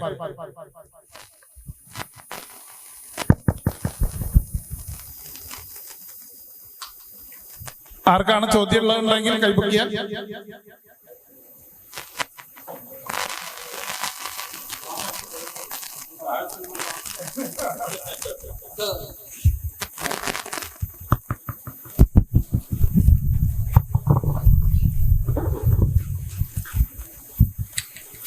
നമസ്കാരം, ഞാൻ ഡോക്ടർ അരവിന്ദാക്ഷനാണ് പേര്. സാറിനുള്ള ചോദ്യം, IS-ഉം RSS-ഉം ഒരു നാണയത്തിന് രണ്ട് വശങ്ങളാണ് എന്നാണ് സോഷ്യൽ മീഡിയയിൽ പറയുന്ന പ്രധാന ചർച്ച. ഇത് എങ്ങനെ കമ്പയർ ചെയ്യുന്നു? IS എന്താണ്, RSS എന്താണ്? ഇത് രണ്ടിനെ എങ്ങനെ കമ്പയർ ചെയ്യുന്നു? ഇത് പണ്ട് ഞാൻ പറഞ്ഞുകൊണ്ട് വന്നിരുന്ന കാര്യമാണ്, പക്ഷെ ഇപ്പൊ പറയാറില്ല. രണ്ടും വിഷമാണെന്ന് വെച്ച് കഴിഞ്ഞാൽ വിഷം തന്നെയാണ്, പക്ഷെ രണ്ട് തരത്തിലുള്ള വിഷമാണെന്ന് പറയും. ഇപ്പൊ ഡോക്ടർ ആയതുകൊണ്ട് കുറച്ചുകൂടി എളുപ്പത്തിൽ പറഞ്ഞാല്, നമ്മളിപ്പോ പാമ്പിൻ വിഷത്തെ കുറിച്ച് നമ്മൾ പറയാറുണ്ട്. അതിൽ ന്യൂറോടോക്സിൻസ് ഉണ്ട്, ഹീമോടോക്സിൻസ് ഉണ്ട് എന്ന് പറയും. രണ്ടും പാമ്പിൻ വിഷം തന്നെയാണ്. പക്ഷെ നമ്മൾ അതിൽ ഏറ്റവും ഡേഞ്ചർ ഏതാണെന്ന് ചോദിച്ചു കഴിഞ്ഞാൽ അതിനകത്തൊരു ഉത്തരം നമ്മൾ കണ്ടെത്തി പറയേണ്ടതായിട്ട് വരും. എന്ന് പറഞ്ഞ പോലെ രണ്ടിനും രണ്ട് സ്വഭാവമാണ്. ഇതില് RSS എന്ന് പറയുന്ന സംഘടന മുന്നോട്ട് വെക്കുന്ന അവരുടെ ആ തീവ്ര ദേശീയതയിൽ അടിസ്ഥാനപ്പെടുത്തിയിട്ടുള്ള കാര്യങ്ങൾ, അതിന് ഒരു 2-3 ലെയേഴ്സ് നമുക്ക് കാണാം. അതില് ഏറ്റവും പുറത്തുള്ള ലെയർ എന്ന് പറയുന്നത് വളരെ ഒരു പാട്രിയോട്ടിസം എന്ന രീതിയിൽ നമുക്ക് തോന്നിപ്പിക്കാവുന്ന, ആളുകളെ ദേശസ്നേഹികളാക്കാൻ വേണ്ടിയിട്ടുള്ള അവരുടെ ഒരു ശ്രമം, അത് നമുക്ക് അതിനകത്ത് വിസിബിൾ ആണ്. പക്ഷെ അതിന്റെ കോർ എന്ന് പറഞ്ഞു കഴിഞ്ഞാൽ അതിലേക്ക് എത്തിയാൽ അത് നമുക്ക് അംഗീകരിക്കാൻ കഴിയില്ല. കാരണം അവിടെ അത് പാട്രിയോട്ടിസം എന്നുള്ളത് മാറിയിട്ട് ഒരു നാഷണലിസം എന്ന് പറയുന്ന ഒരു സ്വഭാവത്തിലേക്ക് പോവുകയാണ്. നാഷണലിസം എന്ന് പറയുന്നത് കുറച്ച് അപകടമാണ്. ഒരു സിമ്പിൾ ആയിട്ടുള്ള ഒരു ഡിഫറൻസ് എന്ന് പറഞ്ഞാൽ, പാട്രിയോട്ടിസം എന്ന് പറയുന്നത് പുറത്തൊരു നല്ലൊരു എക്സാമ്പിൾ കണ്ടാൽ ഇത് കൊള്ളാം, ഇത് നമുക്കും ആകാം എന്ന് നമുക്ക് മനസ്സിലാക്കിയിട്ട് അത് നമ്മളെ നാട്ടിൽ നടപ്പിലാക്കുന്നതിനെ കുറിച്ചൊക്കെ നമുക്ക് വേണമെങ്കിൽ അഭിമാനം കൊണ്ട് അതിൽ കൊണ്ടുവരുന്നതിന് വേണ്ടിയിട്ടൊക്കെ നമുക്ക് ശ്രമിക്കാം. ഇതാണ് പാട്രിയോട്ടിക് ആയിട്ടുള്ള ഒരാളുടെ ഒരു സ്വഭാവമായിട്ട് നമുക്ക് വളരെ എളുപ്പം മനസ്സിലാക്കാൻ. നാഷണലിസ്റ്റിക് വ്യൂ പോയിന്റ് ഉള്ള ആള് നേരെ തിരിച്ചാണ്. പുറത്തുള്ളതൊന്നും കൊള്ളില്ല, നമ്മൾ ഓൾറെഡി നല്ലതാണ്, ഇവിടെ എല്ലാം തികഞ്ഞതാണ്, നമ്മളെ കണ്ടാണ് എല്ലാവരും പഠിക്കേണ്ടത് എന്നൊരു റിവേഴ്സ് ആണ് അവിടെ എപ്പോഴും സംഭവിക്കുക. അതുകൊണ്ട് തന്നെ അത് വളരെ റിഗ്രസീവ് ആണെന്ന് മാത്രമല്ല, സ്വയം കറക്ഷൻ എന്ന് പറയുന്ന ഒരു പ്രോപ്പർട്ടി അവിടെ നഷ്ടപ്പെടും. നമ്മളുടെ തെറ്റുകൾ നമുക്ക് അന്വേഷിച്ച് അത് തിരുത്താനുള്ള ഒരു അവസരം അവിടെ ഉണ്ടാവില്ല എന്നുള്ളതാണ് ഈ നാഷണലിസം എന്ന് പറയുന്ന സാധനം തലയിൽ പിടിച്ചഴിയുമ്പോൾ ഉണ്ടാവുക. അതിലേക്ക് പിന്നെ മറ്റ് ഐഡന്റിറ്റീസ് ഒക്കെ വന്നു കഴിഞ്ഞാൽ ഇപ്പോ ഈ ജാതി അടിസ്ഥാനത്തിലുള്ള ഔന്നിത്യ ബോധവും അതുപോലുള്ള ബ്രാഹ്മണിക്കൽ ചിന്താഗതികളൊക്കെ കൂടുതൽ വന്നു കഴിഞ്ഞാൽ അത് ജാതി വ്യവസ്ഥിതിയൊക്കെ കൂടുതൽ ശക്തിപ്പെടുത്താനൊക്കെയാണ് സാധ്യത അവിടെ കാണുക. അപ്പൊ അതുകൊണ്ട് തന്നെ അങ്ങനെ ഒരു വ്യത്യാസമുണ്ട്. അപ്പൊ പറഞ്ഞത് ഇങ്ങനെയൊക്കെ ആണെങ്കിലും അതിനൊരു ഒരു കൺഫൈൻമെന്റ് ഉണ്ട്. അതായത് അതൊരു ദേശത്തില് ഒതുങ്ങി നിൽക്കുന്ന സാധനം. ഇന്ത്യ എന്ന് പറയുന്ന ഒരു സാധനത്തിനകത്ത് നിൽക്കുക. RSSന്റെ പ്രവർത്തനം ഒരിക്കലും അമേരിക്കയിൽ പോയിട്ട് വ്യാപിപ്പിച്ച് അവിടെ പോയിട്ടൊന്നും ചെയ്യാനില്ല. അവരുടെ ലക്ഷ്യം മുഴുവൻ കിടക്കുന്നത് ഇന്ത്യയിലാണ്. നേപ്പാളിൽ പോലും അവർക്കൊന്നും ചെയ്യാനില്ല. ഇതാണ് സത്യം പറഞ്ഞാൽ. പക്ഷെ ഈ ഇസ്ലാമിന്റെ കീഴിൽ വരുന്ന ഐസിസ് എന്ന് പറയുന്ന ആശയത്തിലേക്ക് വന്നു കഴിഞ്ഞാൽ അത് വേറെ തന്നെയാണ്. അത് കുറച്ച് കൂടിയ വിഷമാണെന്ന് ഞാൻ പറയാം. കാരണം ഒന്നാമത്തെ കാരണം അതിന് രാജ്യ അതിർത്തികൾ ബാധകമല്ല എന്നുള്ളതാണ്. അത് ഇന്ത്യയിലാവാം, ഇന്തോനേഷ്യയിലാകാം, ജപ്പാനിലാവാം. അപ്പൊ കഴിഞ്ഞ ദിവസം നമ്മൾ കണ്ടു ജപ്പാനിലെ ആളുകൾ, നമ്മളൊക്കെ സാധാരണ ജപ്പാൻകാരെയും ചൈനക്കാരെയും കാണുമ്പോൾ സംസാരിക്കുന്ന ജാപ്പനീസിനെയോ ചൈനക്കാരനെ നിങ്ങൾ ആരെങ്കിലും കണ്ടിട്ടുണ്ടോ? നമ്മൾ ചിത്രങ്ങൾ പോലും കാണുമ്പോൾ അതിങ്ങനെ അങ്ങോട്ടും ഇങ്ങോട്ടും നടക്കുന്ന കുറെ ആൾക്കാരെ കാണാം. ഇതാണ് ചൈനക്കാരൻ ജപ്പാൻകാരൻ നമ്മളെ മനസ്സിൽ ചിത്രം പോലും. പക്ഷെ അവര് പോലും നടുറോട്ടിൽ ഇറങ്ങിയിട്ട് സമരം ചെയ്യുന്ന അവസ്ഥയാണ്. ഇവിടുന്ന് മുസ്ലിങ്ങളെ കെട്ടുകെട്ടിക്കണം. ഇത് തന്നെയാണ് അവർ പറയുന്നത്. ഇങ്ങോട്ട് മുസ്ലിങ്ങൾ വേണ്ട എന്ന് ജപ്പാൻകാരൻ പോലും പറയുന്നുണ്ടെങ്കിൽ എന്താണ് അതിന്റെ കാരണം? അവര് ഒരു വലിയ കുഴപ്പം അവിടെ തിരിച്ചറിയുകയാണ്. അപ്പൊ രാജ്യ അതിർത്തികൾ ബാധകമല്ലാത്ത രീതിയിൽ എവിടെ വേണമെങ്കിലും ഇസ്ലാമിൻ്റെതായിട്ടുള്ള തീവ്ര നിലപാടുകൾ ഇംപ്ലിമെന്റ് ചെയ്തുകൊണ്ട് ആ ജനതയെ പിന്നോട്ടടിപ്പിക്കുന്നു. അത് തീവ്രവാദത്തിലേക്കായാലും വളരെ റിഗ്രസീവ് ആയിട്ടുള്ള പൊളിറ്റിക്സ് ആയാലും ഒക്കെ അവിടെ കൊണ്ടുവരുന്നു. ജനാധിപത്യം നിലനിൽക്കുന്ന സ്ഥലങ്ങളിൽ ആ ജനാധിപത്യത്തെ തൂത്തെറിഞ്ഞുകൊണ്ട് ഞങ്ങൾക്ക് we don't want democracy, we want ശരിയ എന്ന് ബാനർ എഴുതി പിടിക്കുന്ന കാഴ്ചയാണ്, പച്ചക്ക് എഴുതി പിടിക്കുന്ന കാഴ്ചയാണ് യൂറോപ്പിലെങ്ങും നമ്മൾ കണ്ടുകൊണ്ടിരിക്കുന്നത്. ആ രീതിയിൽ ജനാധിപത്യം എന്ന് പറയുന്ന സാധനത്തിന് നമ്മൾ എത്രത്തോളം റെസ്പെക്ട് ചെയ്യുന്നു, അത് വേണമെന്ന് ആഗ്രഹിക്കുന്ന സാധനമാണെന്ന് ഓർക്കുക. അതിനെ പോലും ഇല്ലായ്മ ചെയ്യുന്നത്. അപ്പൊ നമ്മൾ വിചാരിക്കും RSS ജനാധിപത്യമാണോ എന്നുള്ളത്. അവിടെയാണ് മറ്റൊരു രണ്ടാമത്തെ പ്രധാനപ്പെട്ട വിഷയം എന്ന് പറയുന്നത്. RSS ആ സംഘടന രൂപീകൃതമായ സമയത്ത് അവർ സെക്യുലറിസത്തെയോ ജനാധിപത്യത്തെ പൂർണ്ണാർത്ഥത്തിൽ അവർ അംഗീകരിച്ചിട്ടുണ്ടായിരുന്നില്ല. പക്ഷെ ഇന്ന് അവർ കാലം മാറിയപ്പോ സാഹചര്യങ്ങൾ മാറുന്നതിനനുസരിച്ചിട്ട് അവർ അതിന് ഉൾക്കൊള്ളാൻ തയ്യാറാവുകയാണ്. ഈ ജനാധിപത്യത്തെ ഉൾക്കൊള്ളാൻ അവർ തയ്യാറാണെന്ന് അറിയിക്കുകയാണ്. പല കാര്യങ്ങളും പണ്ട് പറഞ്ഞത് ഇന്ന് പ്രസക്തമല്ല എന്ന് അവർ തന്നെ പ്രഖ്യാപിക്കുന്ന അവസ്ഥയിലേക്ക് വരുമ്പോൾ അവിടെയാണ് ഐസിസും RSS തമ്മിലുള്ള രണ്ടാമത്തെ ഏറ്റവും പ്രധാനപ്പെട്ട വ്യത്യാസവും. എന്തുകൊണ്ട് അത് രണ്ടും ഒരേ നാണയത്തിന്റെ രണ്ടു വശമാണെന്ന് പറയുന്നതിനോട് യോജിക്കുന്നില്ല എന്ന് പറയുന്നതിന്റെ കാരണമായി മാറുന്നത്. അതായത് ലോകം എത്ര തന്നെ മാറിയാലും ഐസിസ് ഉയർത്തിപ്പിടിക്കുന്ന അവരുടെ അടിസ്ഥാനം എന്ന് പറയുന്ന ഇസ്ലാമാണെന്നുണ്ടെങ്കിൽ അത് മാറ്റാൻ അവർക്ക് ഒരിക്കലും കഴിയില്ല. അത് ലോകാവസാനം വരെ നിലനിൽക്കുന്ന ഒരു കിതാബിന്റെ അടിസ്ഥാനത്തിൽ അത് വെച്ചുകൊണ്ട് ഞങ്ങൾ എന്ത് ചെയ്യണമെന്ന് തീരുമാനിക്കുന്ന ആളുകളാണ്. അവരുടെ ആശയത്തിന്റെ അടിത്തറ അതാണ്. പക്ഷെ മാറ്റം ഉൾക്കൊള്ളാനും മാറുന്ന കാലത്തിനനുസരിച്ചിട്ട് തങ്ങളുടെ നില മെച്ചപ്പെടുത്താൻ വേണ്ടിയിട്ട് ആശയപരമായിട്ടുള്ള വ്യത്യാസങ്ങൾ കൊണ്ടുവരാനും ശ്രമിക്കാൻ സാധ്യതയുള്ള ഒരു ഓർഗനൈസേഷനാണ് RSS എന്ന് പറയുന്നത്. അതുകൊണ്ട് തന്നെ മാറ്റാൻ ആരെയാണ് എളുപ്പം എന്ന് ചോദിച്ചു കഴിഞ്ഞാൽ RSSനെ മാറ്റാനാണ് എളുപ്പം ഐസിസിനേക്കാളും. മാത്രമല്ല ആ മാറ്റാൻ വേണ്ടി എന്ത് ചെയ്യണമെന്ന് ചോദിച്ചു കഴിഞ്ഞാൽ ജനാധിപത്യ മതേതര സമൂഹം സൃഷ്ടിക്കുന്ന ഒരു സോഷ്യൽ പ്രഷറാണ് ഈ മാറ്റം കൊണ്ടുവരാൻ നമുക്ക് സാധിക്കുക. അങ്ങനെ ഒരു സോഷ്യൽ പ്രഷർ വന്നു കഴിഞ്ഞാൽ RSSോ ഇനി അതുപോലുള്ള ഏത് കിതാബിന്റെ അടിസ്ഥാനത്തിലല്ലാതെയുള്ള ഇത്തരം ഏത് തീവ്ര ആശയത്തെ നമുക്ക് മാറ്റാൻ കഴിയും. കമ്മ്യൂണിസത്തെ പോലും നമുക്ക് മാറ്റാൻ കഴിയും. പക്ഷെ ഐസിസിനെ മാറ്റുക എന്ന് പറയുന്നത് എളുപ്പമല്ല എന്ന് പറഞ്ഞു കഴിഞ്ഞാൽ അത് ഓൾമോസ്റ്റ് ഇമ്പോസിബിൾ ആണെന്ന് തന്നെ പറയാം. പകരം അവര് ഈ സോഷ്യൽ പ്രഷറിന് ഇല്ലായ്മ ചെയ്യുന്നതാണ് നമ്മൾ കണ്ടുകൊണ്ടിരിക്കുന്നത്. അപ്പൊ ഇതൊക്കെയാണ് ഒരേ വശമാണോ എന്ന് ഒരേ നാണയത്തിന്റെ രണ്ടു വശമാണോ എന്ന് ചോദിച്ചു കഴിഞ്ഞാൽ അല്ല എന്ന് പറയുന്നതിന്റെ കാരണമായിട്ട് ഇന്ന് ചൂണ്ടിക്കാണിക്കാനുള്ളത്. ഞാൻ ആദ്യമായിട്ടൊരു കുസൃതി ചോദ്യം തമാശയാണ് ചോദിക്കുന്നത്. 2 ചോദ്യം ചോദിക്കാനുണ്ട്. ചിലപ്പോൾ 2 അവസരങ്ങൾ കിട്ടിയില്ലല്ലോ എന്ന് വിചാരിച്ചിട്ട് ഒന്നിച്ച് ചോദിക്കാം. ഒന്ന്, സംഘി എന്ന് വിളിക്കുന്നത് ഒരാക്ഷേപമായി കരുതേണ്ട കാര്യമില്ല. ഡിവൈഎഫ്ഐനെ ഡിഫി എന്ന് വിളിക്കുന്നത് പോലെയും സുഡാപ്പി എന്നൊക്കെ വിളിക്കുന്ന പോലെ അവരുടെ ചുരുക്കപ്പേരായിട്ട് അവരത് ഉൾക്കൊള്ളുന്നുണ്ട്. അവർക്ക് അതിന്റെ പേരിലെ വലിയൊരു അസഹിഷ്ണുത നമ്മൾ കാണുന്നില്ല. സാറിന് അങ്ങനെ കാണേണ്ടതില്ല, ഒന്നാമത്തെ കാര്യം. പക്ഷേ ഏതായാലും സാറിന്റെ സംഘപരിവാർ ചങ്ങാത്തം വെച്ച് ചോദിക്കുകയാണ്. സംഘപരിവാർ സംഘടനകളിൽ ഒട്ടനവധി പോഷക സംഘടനകളുണ്ട്. അതില് ദളിത് മോർച്ച, മഹിളാ മോർച്ച, യുവമോർച്ച തുടങ്ങിയിട്ട് കുറെ മോർച്ചകളുണ്ട്. അപ്പൊ നമ്മുടെ യുക്തിവാദം വളർത്തുന്നതിന് വേണ്ടിയിട്ട് സാറ് ഇടപെട്ടിട്ട് ഒരു യുക്തി മോർച്ച, അതല്ലെങ്കിൽ അതിനെന്തോ ഇംഗ്ലീഷ് വാക്കുണ്ട്, നാസ്തിക് മോർച്ച, അത് ശക്തിപ്പെടുത്താൻ സാറിന് ഉദ്ദേശമുണ്ടോ എന്നുള്ളതാണ് ഒന്നാമത്തെ ചോദ്യം. നിങ്ങളെല്ലാവരും തയ്യാറാണെങ്കിൽ നമുക്ക് ചെയ്യാം, തീർച്ചയായിട്ടും. രണ്ടാമത്തെ ചോദ്യം കാര്യത്തിലാണ്. നമ്മൾ ഇന്ന് ഉദ്ഘാടകന്റെ പ്രസംഗം വളരെ നന്നായിട്ടുണ്ട്. അയാൾ നിൽക്കുന്ന ഭൗതിക സാഹചര്യവും അയാളുടെ തൊഴിൽ മേഖലയും അയാളുടെ സാമൂഹ്യ ഇടപെടലിനൊക്കെ ഭാഗമായിട്ട് അയാൾക്ക് ഈ ഒരു നിലയിൽ നിൽക്കാൻ പറ്റുള്ളൂ എന്ന് ഒരു യുക്തിവാദി കൂടിയായ ഉദ്ഘാടകൻ, ഒരു പത്രപ്രവർത്തകൻ പറയുകയുണ്ടായി. അപ്പോ എന്നെക്കാൾ വളരെ നല്ല ഒരു മനുഷ്യനായിട്ടുള്ള നല്ല സ്വഭാവമുള്ള ഒരാളാണ് സഹോദരൻ. അയാള് ഒരു യുക്തിവാദിയാണ്. അയാളെ ആ ഒരൊറ്റ കാരണത്താൽ അയാളുടെ സമുദായം അയാളെ ഒരു ശത്രുവായിട്ടാണ് കാണുന്നത്. അയാളെപ്പോലും യുക്തിവാദത്തിലേക്ക് ക്ഷണിച്ചു കൊണ്ടുവന്ന ഞാന് ഒരു പൊതുപ്രവർത്തകൻ കൂടി ആയതുകൊണ്ട് ഞാൻ ഈ വിഭാഗം ആളുകളായിട്ടൊക്കെ സമരസപ്പെട്ടുകൊണ്ടാണ് നിൽക്കുന്നത്. രാഷ്ട്രീയ പ്രവർത്തകനും സാമൂഹ്യ പ്രവർത്തകനൊക്കെ ആയതുകൊണ്ട് ഇന്നോട് ഈ മത വിഭാഗ ആളുകൾക്കൊന്നും യാതൊരു വിരോധമില്ല. പറയുമ്പോൾ ഞാൻ എല്ലാവരും അറ്റാക്ക് ചെയ്യണേ, പെട്ടെന്ന് പ്രഷർ കളിക്കുന്ന ഒരാളുമാണ്. എന്നാൽ പോലും ആ വിരോധമില്ല. അപ്പൊ ഇപ്പൊ നമ്മൾ എത്തിപ്പെട്ടിരിക്കുന്ന ഒരു സാഹചര്യം, നമ്മൾ കുറച്ചും കൂടി സഹിഷ്ണുതയോടുകൂടി പെരുമാറണം. നമ്മൾ അവരുടെ മാളത്തിൽ കയറി നമുക്ക് പറയാനുള്ളത് പറയണം എന്നുള്ളതൊക്കെയാണ് സാറിന്റെ ഒരു നിലപാട്. വളരെ ശരിയായ ഒരു നിലപാടാണ്. ചോദ്യത്തിലേക്ക് വരികയാണ്. അപ്പൊ ആ നിലക്ക് പറയുന്നത് എന്താ വെച്ചാല്, ഈ യുക്തിവാദവുമായി ബന്ധപ്പെട്ട് വിവിധ മേഖലകളിൽ വിവിധ സംഘടനകൾ പ്രവർത്തിക്കുന്നുണ്ട്.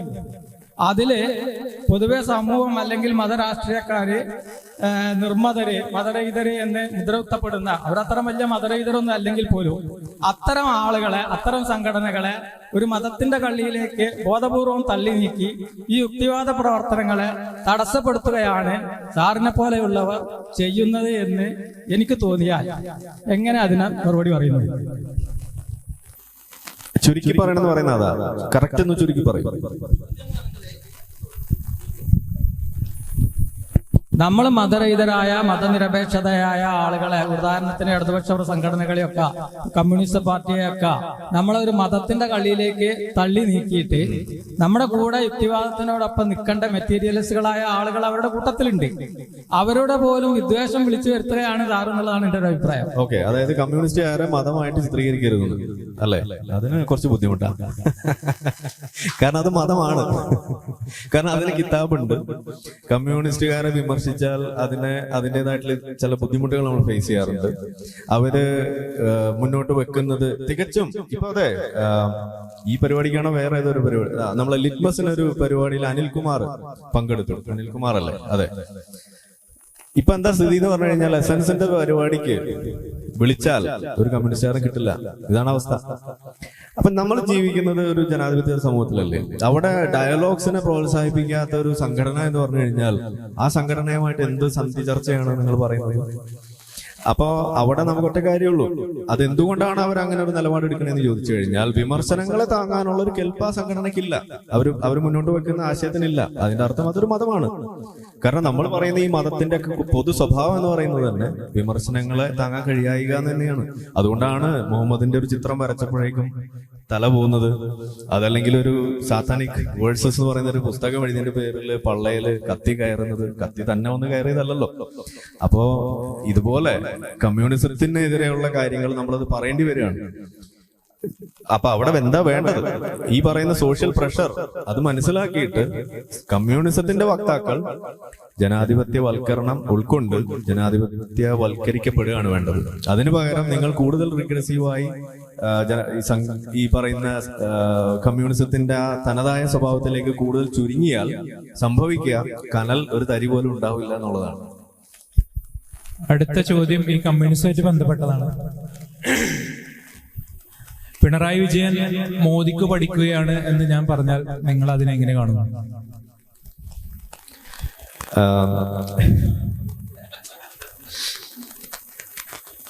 അത് കഴിഞ്ഞോ? തിരിച്ചായാൽ എങ്ങനെ ഉണ്ടാവും?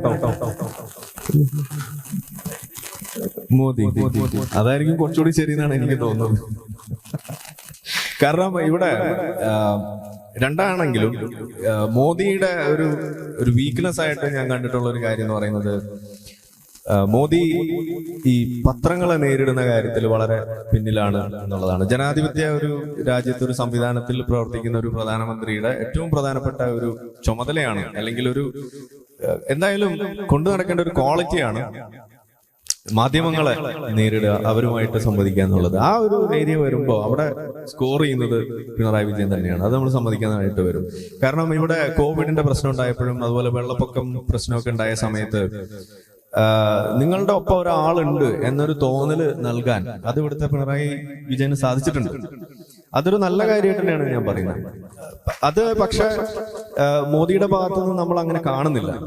അതിനു വേണ്ടിയിട്ട് അദ്ദേഹം മൻ കി ബാത്ത് ഒക്കെ നടത്തുന്നത് നമ്മൾ കാണുന്നു. പക്ഷെ റേഡിയോ ആവുക എന്ന് പറയുന്നത് അതൊരു സേഫ് സോണാണ്. അതിനോട് നമുക്ക് യോജിപ്പില്ല എന്നുള്ളത് തന്നെയാണ്. അതുപോലെ തന്നെ അല്ലേ ഈ പിണറായി വിജയൻ സർക്കാരും ചെയ്യുന്നത്. കാരണം അയാളുടെ ഭാഗം മാത്രം കേൾക്കുക. ഇപ്പൊ ഏഷ്യാനെറ്റിലൊന്നും വിനു ചർച്ച ചെയ്യുന്ന സമയത്ത് കമ്മ്യൂണിസ്റ്റുകാർ പങ്കെടുക്കുന്നില്ല, അവരുടെ ഭാഗം പറയുന്നില്ല. അപ്പോ അതേ ഒരു രീതി തന്നെയല്ലേ ഇവരും പിന്തുടരുന്നത്. അവര് പറയുന്നത് കേട്ട് അടിമകളെ പോലെ അതനുസരിക്കുക എന്നുള്ള ഒരു കാര്യം മാത്രമല്ല അതിലുള്ളൂ. ജനാധിപത്യം വരുന്നില്ലല്ലോ. അത് നമ്മളിപ്പോ ഈ പറഞ്ഞ ഈ ഒരു എക്സാമ്പിൾ വന്നത് ആദ്യത്തെ സർക്കാരിന്റെ സമയത്താണ്. ഈ വെള്ളപ്പൊക്കമായാലും നമ്മളുടെ കോവിഡിന്റെ വിഷയം വന്നപ്പോഴായിരുന്നു. പിന്നീട് നമ്മൾ കണ്ടത് രണ്ടാം ഭരണത്തിലേറിയ സമയത്ത് കണ്ടത് ഇതിൽ നിന്നൊക്കെ തിരിഞ്ഞുപോക്കുവാണ്. അതും പറയണല്ലോ. ഓക്കെ, അവിടെയാണ് ഈ കേരളമായി നിലനിന്ന് ഇന്നിപ്പോ നമ്മൾ കാണുന്ന പോലെ പല കാര്യങ്ങളിലും നമ്പർ 1 ആയിട്ടൊക്കെ നമ്മൾ വിശേഷിപ്പിച്ചത് ഇടതുപക്ഷത്തിന്റെ മിടുക്കൊണ്ടോ അല്ലെങ്കിൽ വലതുപക്ഷത്തിന്റെ മിടുക്കൊണ്ടോ കോൺഗ്രസിന്റെ മിടുക്കൊണ്ടോ അല്ല. പകരം ഈ മാറി മാറി വരുന്ന സർക്കാരുകൾ എന്ന് പറയുന്ന ഒരു സ്വഭാവം അവിടെ വരുമ്പോൾ ഒരു മത്സരക്ഷമത അവിടെ നിലനിൽക്കുന്നു എന്നത് തന്നെയാണ്. പക്ഷെ വെറും 2 തവണ കണ്ടിന്യൂസ് ആയിട്ട് ഭരിക്കുന്ന ഒരു നിലയിലേക്ക് എത്തിയപ്പോൾ തന്നെ കാര്യങ്ങൾ കൈവിട്ടു പോകുന്നതാണ് നമ്മൾ കാണുന്നത്. അവിടെ ആ ഒരു ധാർഷ്ട്യം അവിടെ മുഴച്ചു വരികയാണ്. അത് ശരിയായൊരു പ്രവണതയല്ല. അതുകൊണ്ട് തന്നെ അടുത്ത തവണ എന്ത് വില കൊടുത്താണെങ്കിലും വേറൊരു സർക്കാരിനെ കൊണ്ടുവരിക എന്നുള്ളതാണ് നമുക്ക് ഏറ്റവും മിനിമം ചെയ്യാൻ പറ്റുന്ന ഒരു കാര്യം. അതിനി എത്ര മോശമായതായാലും ശരി. 5 വർഷത്തിൽ കൂടുതൽ ഒരാൾക്കും ഒരു ഭരിച്ച് കണ്ടിന്യൂസ് ആയിട്ട് ഭരിക്കാനുള്ള ഒരു അവസരം കൊടുക്കാതിരിക്കുക എന്നുള്ളതാണ് പ്രാക്ടിക്കലായിട്ട് നമുക്ക് ചെയ്യാൻ പറ്റുന്ന ഒരു പൊളിറ്റിക്കൽ ഇടപെടൽ എന്നാണ് എനിക്ക് തോന്നുന്നത്. അപ്പോ അത് സൂചിപ്പിച്ച ഒരു കാര്യം തന്നെയാണ്. ഇപ്പൊ തൊട്ട് മുന്നേ പറഞ്ഞതാണ്, ഒരു അനിൽകുമാർ വന്ന ഒരു കാര്യം പറഞ്ഞു ഉള്ളതിന്റെ പേരിൽ ഇന്നിപ്പോ ഒരു പരിപാടിക്ക് ക്ഷണിക്കുമ്പോൾ അവര് സെക്രട്ടേറിയറ്റ് മീറ്റിംഗ് ഒക്കെ കൂടിയിട്ടാണ് തീരുമാനിക്കുന്നത് ആരെയും വിടരുത്, എസൻസിന്റെ പരിപാടിക്ക് പോകരുത്, യുക്തിവാദികളുടെ പരിപാടിക്ക് പോകരുത് എന്ന് പറയുന്ന ഒരു അവസ്ഥ കാണുകയാണ്. അപ്പോ അത് ശരിയായ രീതിയല്ല എന്ന് തന്നെയാണ് പറയാനുള്ളത്.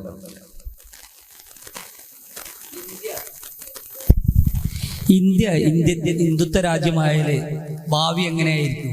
രണ്ടാമത്തെ ചോദ്യം, പാഠപുസ്തകത്തിൽ ശാസ്ത്രത്തിന് പകരമായിട്ട് പൗരാണിക കഥകൾ കൊടുക്കുന്ന നമ്മുടെ ശാസ്ത്രബോധം എവിടെ ഉണ്ടാവും? ഈ 2 ചോദ്യങ്ങൾ.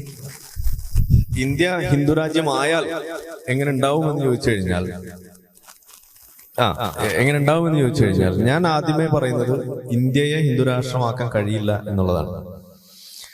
ഓക്കെ, നമ്മൾ ഈ ഭീതി വ്യാപാരത്തിന്റെ ഭാഗമായിട്ട് നമ്മൾ പറഞ്ഞു വെക്കുന്ന ഒരു കാര്യമാണ് ഇന്ത്യയെ ഹിന്ദു രാഷ്ട്രമാക്കാൻ പറ്റും എന്നുള്ളത്. ഇന്ത്യയെ ഹിന്ദു രാഷ്ട്രമാക്കാൻ 3 വഴികളാണ് നമ്മൾ മുന്നിൽ കാണുന്നത്. ഓക്കെ, ഒന്നാമത്തെ വഴി എന്ന് പറയുന്നത് പാർലമെന്റിന്റെ ഓട് പൊളിച്ചിറങ്ങിയിട്ട്, അവിടെ ഇപ്പൊ കോൺക്രീറ്റ് ആണ്, അത് പൊളിച്ചിറങ്ങിയിട്ട് ആ കോൺസ്റ്റിറ്റ്യൂഷൻ എടുത്ത് കത്തിച്ചു കളഞ്ഞിട്ട് അവിടെ ഈ ഹിന്ദു വിശ്വാസത്തിന്റെ ഭാഗമായിട്ടുള്ള എന്ത് സാധനമാണോ, മനുസ്മൃതിയാണെങ്കിൽ അതവിടെ സ്ഥാപിക്കുക, എന്നിട്ട് പ്രഖ്യാപിക്കുക ഇത് ഇനി മുതൽ ഇത് ഹിന്ദു രാഷ്ട്രമാണ്. ഇതാണ് നമ്മുടെ താലിബാൻ ചെയ്തത്. അഫ്ഗാനിസ്ഥാനിൽ ഓട് പൊളിച്ചിറങ്ങിയിട്ടാണ് താലിബാൻ അവിടെ ഭരണം പിടിച്ചത്. ആ സമാനമായ സംഗതി ഇവിടെ നടക്കുക എന്നുള്ളതാണ്. അതിവിടെ സാധ്യമാണോ എന്ന് ചോദിച്ചു കഴിഞ്ഞാൽ അത് സാധ്യമല്ല എന്നുള്ളത് തന്നെയാണ്. ഒന്നാമത്തെ കാര്യം. അത് ചെയ്യാനുള്ള എല്ലാ അവസരവും ഇപ്പൊ കഴിഞ്ഞ 2 ടേംസിലായിട്ട് അവർക്ക് കിട്ടിക്കൊണ്ടിരിക്കുകയാണ്. ഇതുവരെ അവർ ചെയ്തിട്ടുമില്ല. രണ്ടാമത്തെ ഒരു രീതി എന്ന് പറഞ്ഞു കഴിഞ്ഞാൽ ഇതിനെ അമെൻഡ് ചെയ്യുക. കോൺസ്റ്റിറ്റ്യൂഷൻ അമെൻഡ് ചെയ്ത് അതിലേക്ക് ഹിന്ദു വിശ്വാസ പ്രകാരമുള്ള മനുസ്മൃതിയോ എന്ത് തന്നെ കിതാബാണെങ്കിലും അതിന്റെ അടിസ്ഥാനത്തിലുള്ള സംഗതികളെ ഇതിലേക്ക് കോൺസ്റ്റിറ്റ്യൂഷനിലേക്ക് ചേർത്ത് കോൺസ്റ്റിറ്റ്യൂഷണൽ അമെൻഡ്മെന്റ്സ് നടത്തിക്കൊണ്ട് ആ സാധനത്തിന് ഏതാണ് മനുസ്മൃതി ഏതാണ് കോൺസ്റ്റിറ്റ്യൂഷൻ എന്ന് മനസ്സിലാക്കാൻ പറ്റാത്ത രീതിയിലേക്ക് അതിനെ മാറ്റുക എന്നുള്ളതാണ് രണ്ടാമത്തെ ഒരു വഴി. അതിനുള്ള സമയം അവരുടെ മുന്നിലുണ്ടായിരുന്നു. അതും എളുപ്പമല്ല. കാരണം അത് ലോക്സഭയിലും രാജ്യസഭയിലൊക്കെ വെച്ച് പാസ്സാക്കി എടുക്കുക എന്ന് പറയുന്നത് നമ്മളുടെ ഒരു ജനാധിപത്യ പ്രക്രിയ വെച്ച് നോക്കുകയാണെന്നുണ്ടെങ്കിൽ അസാധ്യമായിട്ടുള്ള ഒരു കാര്യമാണ്. മൂന്നാമത്തെ വഴി എന്ന് പറയുന്നത് ഈ കോടതി രീതി, കോടതികളെ ഉപയോഗിച്ചുകൊണ്ട് നിയമങ്ങൾ നടപ്പിലാക്കുന്ന അവസരങ്ങളിൽ ഈ തരത്തിലുള്ള ആശയങ്ങൾ കൂടുതൽ പോപ്പുലർ ആകുന്ന രീതിയിൽ അതാണ് ശരിയെന്ന് വരുത്തി തീർക്കുന്ന രീതിയിൽ നിയമങ്ങൾ നടപ്പിലാക്കുന്ന സമയത്ത് അതിനെ ഹിന്ദുത്വവൽക്കരിക്കുക എന്നുള്ളതാണ്. അത് കുറച്ചെങ്കിലും നമ്മളിവിടെ കാണുന്നുണ്ടെങ്കിൽ പോലും വലിയ തോതിലുള്ള വിമർശനങ്ങൾ അതിനെതിരെ ഉയരുന്നത് കണ്ട് നമ്മളെപ്പോഴും പറയുന്ന സോഷ്യൽ പ്രഷർ ഇവിടെ കൂടുതൽ ശക്തിപ്പെടും തോറും അതിനുള്ള സാധ്യത ഇവിടെ കുറഞ്ഞു വരികയാണ് ചെയ്യുന്നത്. അപ്പൊ എങ്ങനെ നോക്കിയാലും ഹിന്ദു രാഷ്ട്രമാക്കുക എന്ന് പറയുന്ന ഒരു സാധനം അത് പ്രാക്ടിക്കലി ഇമ്പോസിബിൾ ആണ്. നമുക്ക് പേടിപ്പിക്കാനൊക്കെ പറയാം. നമ്മൾ അങ്ങനെ പലതും പറയാറുണ്ട്. എന്താണ് പല ഭൂതങ്ങൾ വരും എന്നൊക്കെ പറഞ്ഞിട്ട് നമ്മൾ കുട്ടികളെ ചോറ് പോലും കൊടുത്തിട്ടുണ്ട് എന്നൊക്കെ പറഞ്ഞ പോലെ കുട്ടികളെ പേടിപ്പിച്ച് നമുക്ക് ചോറ് കൊടുക്കാനൊക്കെ വേണ്ടിയിട്ട് നമുക്ക് പറയാം. എന്നതിനപ്പുറത്തേക്ക് അത് നടക്കില്ല എന്നുള്ളതാണ്. അപ്പോ അതുകൊണ്ട് ആ ഒരു പ്രമിസസിൽ നിന്നിട്ട് നമ്മൾ പിന്നെ ഉള്ള കാര്യങ്ങൾ നമ്മൾ പറയുമ്പോൾ അത് എന്തിനു വേണ്ടി പറയുന്നു എന്നുള്ളത് അവിടെ ഒരു പ്രശ്നമായിട്ട് വരികയാണ്. അവിടെയാണ് പലപ്പോഴും ഇതൊരു രാഷ്ട്രീയ മുതലെടുപ്പിന് വേണ്ടി മാത്രമുള്ള പറച്ചിലുകളായിട്ട് മാറുന്നതും യഥാർത്ഥ പ്രശ്നങ്ങളെ അഡ്രസ് ചെയ്യുന്നതിൽ നിന്നും മാറുന്നത്. രണ്ടാമത്തെ ഒരു കാര്യം എന്ന് പറയുന്നത് ഇത്ര കാലം BJP ഇവിടെ വോട്ട് ചെയ്യുന്ന സമയത്ത് അവരുടെ ഹിന്ദു ഐഡന്റിറ്റിയും അവര് നേരിടുന്ന പ്രശ്നങ്ങളും കാലങ്ങളായിട്ട് മറ്റു രാഷ്ട്രീയ പാർട്ടികൾ അവരുടെ ആക്ടിവിറ്റീസിന്റെ ഭാഗമായിട്ട് ഇതിനെ ഇഗ്നോർ ചെയ്ത് പോയിരുന്നതൊക്കെ ആയിരുന്നു അവർ വോട്ട് പിടിക്കാൻ വേണ്ടിയിട്ട് അവർ ഉപയോഗിച്ചിരുന്നത് എന്നുണ്ടെങ്കിൽ ഇന്ന് കാലം മാറുകയാണ്. ഇപ്പോഴത്തെ കാലം എന്ന് പറയുന്നത് ഈ ഒരു ഇലക്ഷൻ അജണ്ട അല്ലെങ്കിൽ ഇതുപോലുള്ള ഒരു വോട്ട് പിടിക്കാനുള്ള അജണ്ട എന്ന് പറയുന്നത് അത് റീസെറ്റ് ചെയ്യുന്ന കാഴ്ചയാണ് നമ്മളിവിടെ കണ്ടുകൊണ്ടിരിക്കുന്നത്. ഈ വർഗീയ കാർഡ് ഇറക്കിക്കൊണ്ട് അതിലേക്ക് ആളുകളെ വോട്ട് ക്ഷണിക്കുന്ന ഒരു അവസ്ഥ അത് പിടിക്കുന്ന സമയത്ത് നമ്മൾ കണ്ടത് എന്താണ്? വലിയ സന്യാസിയുടെ വേഷം കെട്ടുന്ന മോദി, അതല്ലെങ്കിൽ പാർലമെന്റിൽ പൂജ നടത്തുന്ന മോദി, ഇതൊക്കെ നമ്മൾ കാണുന്നു. ഇപ്പുറത്ത് എന്താ കാണുന്നത്? വേഷം കെട്ടുന്ന രാഹുൽ ഗാന്ധി, വേഷം കെട്ടുന്ന പ്രിയങ്ക ഗാന്ധി, വേഷം കെട്ടുന്ന കെജ്രിവാള്, സംസ്ഥാന ഇപ്പൊ ഏറ്റവും ഒടുവിൽ നമ്മൾ കണ്ടു മുഖ്യമന്ത്രിയായിട്ട് അരങ്ങേറുന്ന സമയത്ത് അവിടെ പൂജ നടത്തുന്നു കോൺഗ്രസിന്റെ ആൾക്കാർ. അപ്പോ വർഗീയത കളിക്കുന്ന സമയത്ത് അവിടെ നമുക്ക് ഫാൻസി ഡ്രസ്സ് വെച്ചുകൊണ്ട് അതിനെ മിമിക് ചെയ്യാൻ എളുപ്പമാണ്. പക്ഷെ ഇന്ന് നമ്മൾ കാണുന്നത് BJP അവിടെ ഫാൻസി ഡ്രസ്സ് മാറ്റിയിട്ട് അവിടേക്ക് ഡെവലപ്മെന്റ് എന്ന് പറയുന്ന ഒരു സംഗതി അവർ പതിയെ എടുത്തു വെച്ച് തുടങ്ങിയിട്ടുണ്ട്. ഇന്ന് UP-യിലായാലും മറ്റ് സ്ഥലങ്ങളിലായാലും BJP-യുടെ നാഷണൽ പൊളിറ്റിക്സിലായാലും അവർ കാര്യങ്ങൾ മാറ്റുന്നത് നമുക്ക് കാണാൻ കഴിയുന്നുണ്ട്. അത് 100% എന്നല്ല പറയുന്നത്, പക്ഷെ അവിടെ ഒരു ചേഞ്ച് നമുക്ക് കാണാൻ കഴിയുന്നുണ്ട്. അതിൽ എടുത്തു പറയേണ്ട ചില മന്ത്രിമാരുണ്ട്. ഇതിപ്പോ ഒരു മോദി സ്തുതിയായിട്ട് മാറുന്നുണ്ടെങ്കിൽ ക്ഷമിക്കുക. അവിടെ ഇപ്പൊ ഗഡ്കരിയെ പോലുള്ള മന്ത്രിമാര്, അതുപോലുള്ള വിദേശകാര്യ മന്ത്രി, ഇതുപോലുള്ള ആളുകളുടെ ഇമേജ് വലിയ തോതിൽ ലോകത്ത് തന്നെ പറഞ്ഞുകൊണ്ട് നടക്കുന്ന കാര്യമാണ്. അപ്പൊ അങ്ങനെ വരുമ്പോ അത് ഫാൻസി ഡ്രസ് കൊണ്ട് മറ്റു രാഷ്ട്രീയ പാർട്ടികൾക്ക് അനുകരിക്കാൻ പറ്റുന്ന കാര്യമല്ല. അവിടെ അവര് ഭരിച്ചുകൊണ്ടിരിക്കുന്ന ഇപ്പൊ കേരളത്തിലെ എന്താണ് ഭരണം നടക്കുന്നത് ഇതവിടെ ചോദ്യം ചെയ്യപ്പെടും. അതല്ലെങ്കിൽ മറ്റ് കോൺഗ്രസ് ഭരിക്കുന്ന സ്ഥലങ്ങളിൽ അവിടെ അത് ചോദ്യം ചെയ്യപ്പെടും. അപ്പൊ അവിടെ എന്താ അവർ ചെയ്യുന്നു എന്നുള്ളത് അവർക്ക് തെളിയിച്ച് കാണിക്കാൻ പോലും പറ്റിയില്ല എന്നുണ്ടെങ്കിൽ സ്വാഭാവികമായിട്ടും അവിടങ്ങളിൽ നിന്ന് ഒരു ബദൽ എന്നുള്ള രീതിയിൽ അവിടെയും BJP കയറിയിരിക്കുന്ന അവസ്ഥയിലേക്കാണ് വരിക. അപ്പോ ഏറ്റവും മിനിമം ചെയ്യേണ്ടത് BJP-യെ തടുക്കണമെന്നുണ്ടെങ്കിൽ നിലവിൽ ഭരണം കൈയാളുന്ന സംസ്ഥാന സർക്കാരുകൾ അവരവര് ഭരിക്കുന്ന സ്ഥലങ്ങളിൽ വികസനത്തിന് മുൻതൂക്കം കൊടുത്ത് ഈ വർഗീയ കാർഡ് മാറ്റിവെച്ച് വികസന പ്രവർത്തനങ്ങളിൽ കൂടുതൽ കേന്ദ്രീകരിക്കുക എന്നുള്ളതാണ് ശ്രദ്ധ. അത് ചെയ്യാതെ വീണ്ടും ഈ ഫാൻസി ഡ്രസ്സുമായിട്ട് നടന്നു കഴിഞ്ഞാൽ ഒരു ഫാൻസി ഡ്രസ്സും ഇല്ലാതെ പച്ചയ്ക്ക് വർഗീയത കളിക്കുന്ന BJP-ക്ക് തന്നെയാണ് കൂടുതൽ സാധ്യത. കാരണം വർഗീയത വിജയിക്കുന്നത് എപ്പോഴാന്ന് പറഞ്ഞു കഴിഞ്ഞാൽ അത് പച്ചയ്ക്ക് ചെയ്യുമ്പോഴാണ്. അത് ഏറ്റവും വൃത്തികെട്ട രൂപത്തിൽ ചെയ്യാൻ BJP കഴിഞ്ഞിട്ടേ ബാക്കിയുള്ള ആളുകളുള്ളൂ. അത് ആദ്യം ഉൾക്കൊള്ളേണ്ടത് മറ്റുള്ള രാഷ്ട്രീയ പാർട്ടികളാണ്. അവിടെയാണ് നമ്മളുടെ കമ്മ്യൂണിസ്റ്റ് പാർട്ടി പോലും ഇപ്പൊ ഒരു സ്പോർട്സ് കൗൺസിലോ ഫെസ്റ്റോ നടക്കുന്ന സമയത്ത് അവിടെ പൂജ നടക്കുന്നതൊക്കെ കാണുന്നത്. ഇതൊക്കെ ആളുകളുടെ മനസ്സിൽ എന്താണ് മെസ്സേജ് കൊടുക്കുന്നത്? വെറും ഫാൻസി ഡ്രസ് ആയിട്ടേ അതിനെ കാണുള്ളൂ. അനുകരണം, മിമിക്കിംഗ് മാത്രമായിട്ടേ അതിനെ കാണുള്ളൂ. അതുകൊണ്ടൊന്നും BJP-യുടെ മുന്നിൽ പിടിച്ചു നിൽക്കാൻ കഴിയില്ല എന്നുള്ളതാണ്. ഇനി ടെക്സ്റ്റ് ബുക്കിലേക്ക് ഈ പറഞ്ഞ സാധനം ഒരു തരത്തിലും നമുക്ക് അതിനോട് യോജിക്കാൻ കഴിയില്ല. കാരണം ഒരു ദീർഘവീക്ഷണം നമുക്ക് വേണം എന്നുള്ള ഒരു നിർബന്ധമുണ്ട്. ഇതുപോലുള്ള കാര്യങ്ങൾ വിദ്യാഭ്യാസത്തിന്റെ ലക്ഷ്യം എന്ന് പറയുന്നതുകൊണ്ട് എന്താണ് ഉദ്ദേശിക്കുന്നത് എന്നുള്ളത്, അവിടെ ഇതിനൊക്കെ എത്രമാത്രം പ്രാധാന്യം ഉണ്ട് എന്നുള്ളതിനെ കുറിച്ചൊരു ധാരണ ഉണ്ടെങ്കിൽ ഇതുപോലെയുള്ള തിരികെ കയറ്റലുകൾ ഉണ്ടാവില്ല. പക്ഷെ ഇവിടെ നമ്മൾ കാണുന്നത് പലപ്പോഴും ഇന്ത്യ എന്ന് പറയുന്ന ബോധം, ഭാരതീയത എന്ന് പറയുന്ന ബോധം, അതുപോലെ നമ്മൾ നേരത്തെ പറഞ്ഞ ഈ നാഷണലിസ്റ്റിക് ഐഡിയ, അത് കുട്ടികളിലേക്ക് എത്തിക്കുന്നതിന് വേണ്ടിയിട്ട് പണ്ട് കാലത്ത് എങ്ങനെയാണോ ഈ TV ചാനലുകൾ ഉപയോഗിച്ചുകൊണ്ട് മഹാഭാരതം, അതുപോലെയുള്ള രാമായണം, ഇതുപോലെയുള്ള സംഗതികളൊക്കെ ചെയ്തുകൊണ്ട് ആളുകളുടെ മനസ്സിലേക്ക് ഈ സംഗതികൾ എത്തിച്ചത്, സമാനമായ രീതിയിൽ അതിന്റെ മറ്റൊരു വേർഷനാണ് ഇപ്പൊ ഈ പാഠപുസ്തകത്തിലൂടെ നമുക്ക് കാണാൻ സാധിക്കുന്നത്. അപകടമാണെന്നേ നമ്മൾ പറയാനുള്ളൂ. പകരം വേണ്ടത് അതിന് വളരെ മികച്ച രീതിയിലുള്ള ശാസ്ത്രവും അതുപോലുള്ള കാര്യങ്ങളിൽ കൂടുതൽ ഇൻവോൾവ്മെന്റ് കൊടുക്കുന്ന രീതിയിലുള്ള ശാസ്ത്രഭാഗങ്ങൾ തന്നെയാണ് വേണ്ടത്. അതിന് എങ്ങനെ എതിർക്കാം എന്ന് ചോദിച്ചു കഴിഞ്ഞാൽ ഈ ജനാധിപത്യ സംവിധാനങ്ങൾ ഉപയോഗിച്ചുകൊണ്ട്, കോടതികൾ ഉപയോഗിച്ചുകൊണ്ട്, കോടതികൾ എന്ന് പറയുന്നത് ജനാധിപത്യ സംവിധാനത്തിന്റെ ഏറ്റവും പ്രധാനപ്പെട്ട ഭാഗമാണ്. അതിലൂടെയൊക്കെ തന്നെ പരാതികളായി പോയിക്കൊണ്ടും ജനകീയ കൂട്ടായ്മകളിലൂടെയുള്ള എതിർപ്പുകളായിക്കൊണ്ടൊക്കെ തന്നെയാണ് അതിനോട് പ്രതികരിക്കാൻ കഴിയും. ഒരു ഷോർട്ട് കട്ടും ഇല്ല. അപ്പൊ നമ്മൾ ഉൾക്കൊള്ളേണ്ടത് ഇത്രയേ ഉള്ളൂ. നമ്മൾ ജീവിക്കുന്ന ഒരു ജനാധിപത്യ രാജ്യത്താണ്. ജനാധിപത്യ സംവിധാനങ്ങൾ ഇവിടെ ഉണ്ട്. അതിന് ഉപയോഗിക്കാനുള്ള അവസരം നമുക്കുണ്ട്. അത് പരമാവധി ഉപയോഗിക്കുക എന്നുള്ളതാണ് നമ്മൾ ചെയ്യേണ്ടത്. അതുവഴി മാത്രമാണ് ഇതിനുള്ള സൊല്യൂഷൻസ് നമുക്ക് കണ്ടെത്താൻ കഴിയുള്ളൂ എന്നുള്ളതാണ്. അതല്ലാതെ മറ്റു വഴികളിലൂടെ, വയലൻസിലൂടെയോ ബഹിഷ്കരണങ്ങളിലൂടെയോ ഒന്നും ഇതിനെ ഓവർകം ചെയ്യാൻ കഴിയില്ല.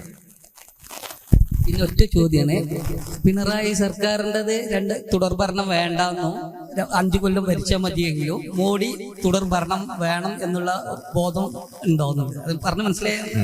ഇല്ല, ഒരിക്കലും ഇല്ല.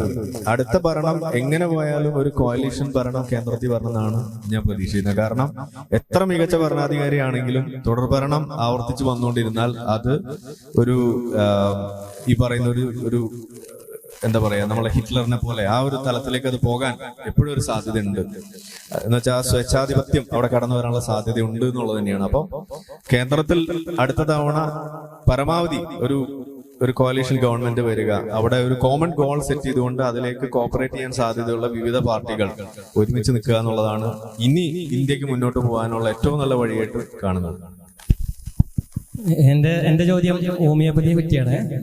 ഇപ്പൊ അമേരിക്കയിൽ ഫുഡ് ആൻഡ് ഡ്രഗ്സ് സേഫ്റ്റിന്റെ കാര്യത്തിൽ വളരെയധികം കർശന നിലപാടുള്ള രാജ്യമാണ്. അവര് എന്തുകൊണ്ടാണ് ഹോമിയോപ്പതി ഒരു നിരോധനം കൊടുന്ന് അത് തടയാത്തത്? അവിടെ നിരോധനം ഇല്ല എന്നാണ് ഞാൻ മനസ്സിലാക്കുന്നത്. ഈ നിരോധനം എന്ന് പറയുന്ന കൺസെപ്റ്റ് വളരെ പ്രാകൃതമാണ്. ഒന്നാമത്തെ കാര്യം, എത്ര മോശം സാധനമാണെങ്കിലും നിരോധിക്കുക എന്ന് പറയുന്നത് അത് നമ്മൾ പറയാറുണ്ട്. ഇപ്പൊ പോപ്പുലർ ഫ്രണ്ടിനെ നമ്മൾ നിരോധിച്ചു, ഓക്കെ. ഇതുപോലുള്ള സാധനങ്ങൾ അങ്ങനെയല്ല.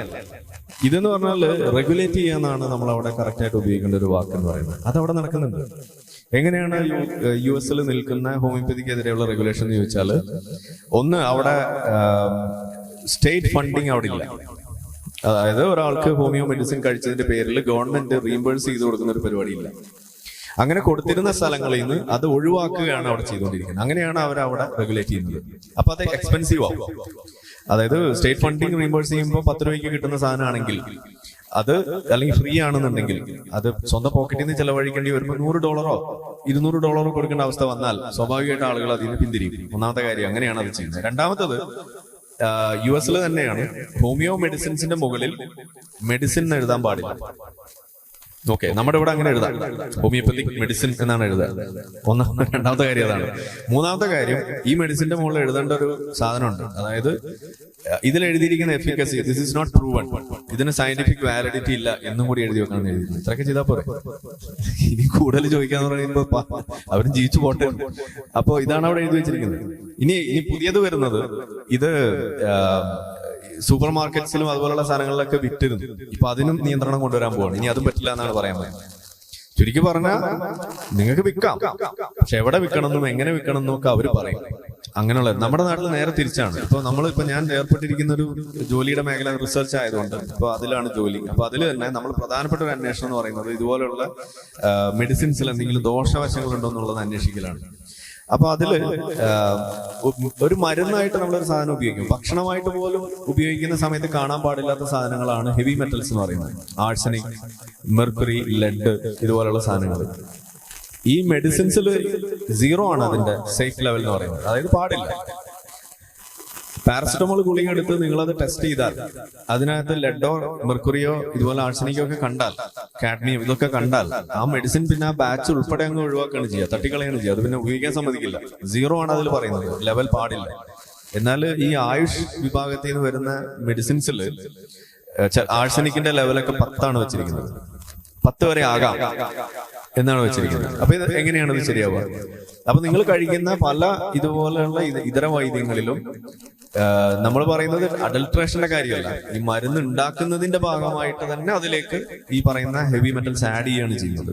അപ്പൊ നമ്മളിപ്പോ ചില രോഗികൾ ഇതുപോലെ ലിവറൊക്കെ അടിച്ചു പോയിട്ട് വരും, നമ്മള് ട്രാൻസ്പ്ലാന്റേഷന് വേണ്ടി വരുന്നു, അല്ലെങ്കിൽ അങ്ങനെ ഫെയിലിയർ ആയിട്ടൊക്കെ വരുമ്പോൾ ആ മെഡിസിൻ അവരുടെ കയ്യിൽ നിന്ന്, ആ സാധനം അവർ കഴിച്ചുകൊണ്ടിരുന്ന സാധനം നമ്മൾ കളക്ട് ചെയ്തിട്ട് ടെസ്റ്റിങ്ങിന് വിടും, അതിനകത്ത് എന്താണെന്ന് അറിയാൻ വേണ്ടിയിട്ട്. അങ്ങനെ നമ്മളൊരു ലാബ് ഉണ്ട്, പുറത്താണ് അത് ചെയ്യിക്കുന്നത്. അങ്ങനെ ലാബിലേക്ക് നമ്മൾ അവിടെ വിട്ടു. ഒരു സാമ്പിൾ ടെസ്റ്റ് ചെയ്ത് എടുക്കുന്നതിന് 30,000 രൂപയാണ് ചെലവ്. ഇത് സാധാരണക്കാർക്ക് താങ്ങില്ല എന്നുള്ളതാണ് ഒന്നാമത്തെ. ഇതുകൊണ്ടൊക്കെയാണ് ഇത് ആരും അറിയാതെ പോകുന്നത്. ഈ ഒരു ടെസ്റ്റിംഗ് കഴിഞ്ഞ ഒരു 3-4 വർഷമായിട്ട് ചെയ്തു വെച്ചത് ഒരു 100-300ഓളം സാമ്പിളുകൾ ടെസ്റ്റ് ചെയ്തത് ഏതാണ്ട് 1 കോടി രൂപയുടെ എക്സ്പെൻസ് ആണ് നമ്മളുടെ മാത്രം പോക്കറ്റിൽ നിന്ന് നമ്മളുടെ യൂണിറ്റ്, റിസർച്ച് യൂണിറ്റ് ചെയ്തിരിക്കുന്നത്. ഇതിന് ഒരു ഗവൺമെന്റ് ഫണ്ടിങ്ങും ഇല്ല, ഓൺലി പ്രൈവറ്റ് ഫണ്ടിങ്. നമ്മൾ ഓൺ പോക്കറ്റിൽ നിന്ന് എടുത്തിട്ടാണ് ഈ ചെയ്തിരിക്കുന്നത് 4-5 വർഷം കൊണ്ട്. ഇത് വേറെ ആരും ചെയ്യാൻ, ഇത് ആരും ഗവൺമെന്റ് ഫണ്ട് ചെയ്യുന്നു നിങ്ങൾക്ക് തോന്നുന്നുണ്ടോ? ആയുഷിനെതിരെ ഒരു ടെസ്റ്റിംഗ് നടത്തി അത് മോശമാണെന്ന് കണ്ടുപിടിക്കാൻ വേണ്ടിയിട്ട് ആയുഷ് മന്ത്രാലയത്തിന്റെ ഫണ്ട് കിട്ടുന്നു നിങ്ങൾക്ക് തോന്നുന്നുണ്ടോ? ഇനി അങ്ങനെ ഉണ്ടെങ്കിൽ അവർ ആ റിപ്പോർട്ട് പുറത്തു വിടും. പക്ഷെ നമ്മളത് വിട്ടതിന്റെ പേരിലാണ് നമ്മൾ ഇതേപോലെ കോടതി കയറി നടക്കേണ്ടി വരുന്നത്. ഡോക്ടർ ആബി ഫിലിപ്സിന്റെ കാര്യം നിങ്ങൾക്ക് അറിയായിരിക്കും. അദ്ദേഹം ഇത് ചെയ്തതിന്റെ പേരിലാണ്, അദ്ദേഹത്തിന്റെ ടീമിലാണ് ഞാനുള്ളത്.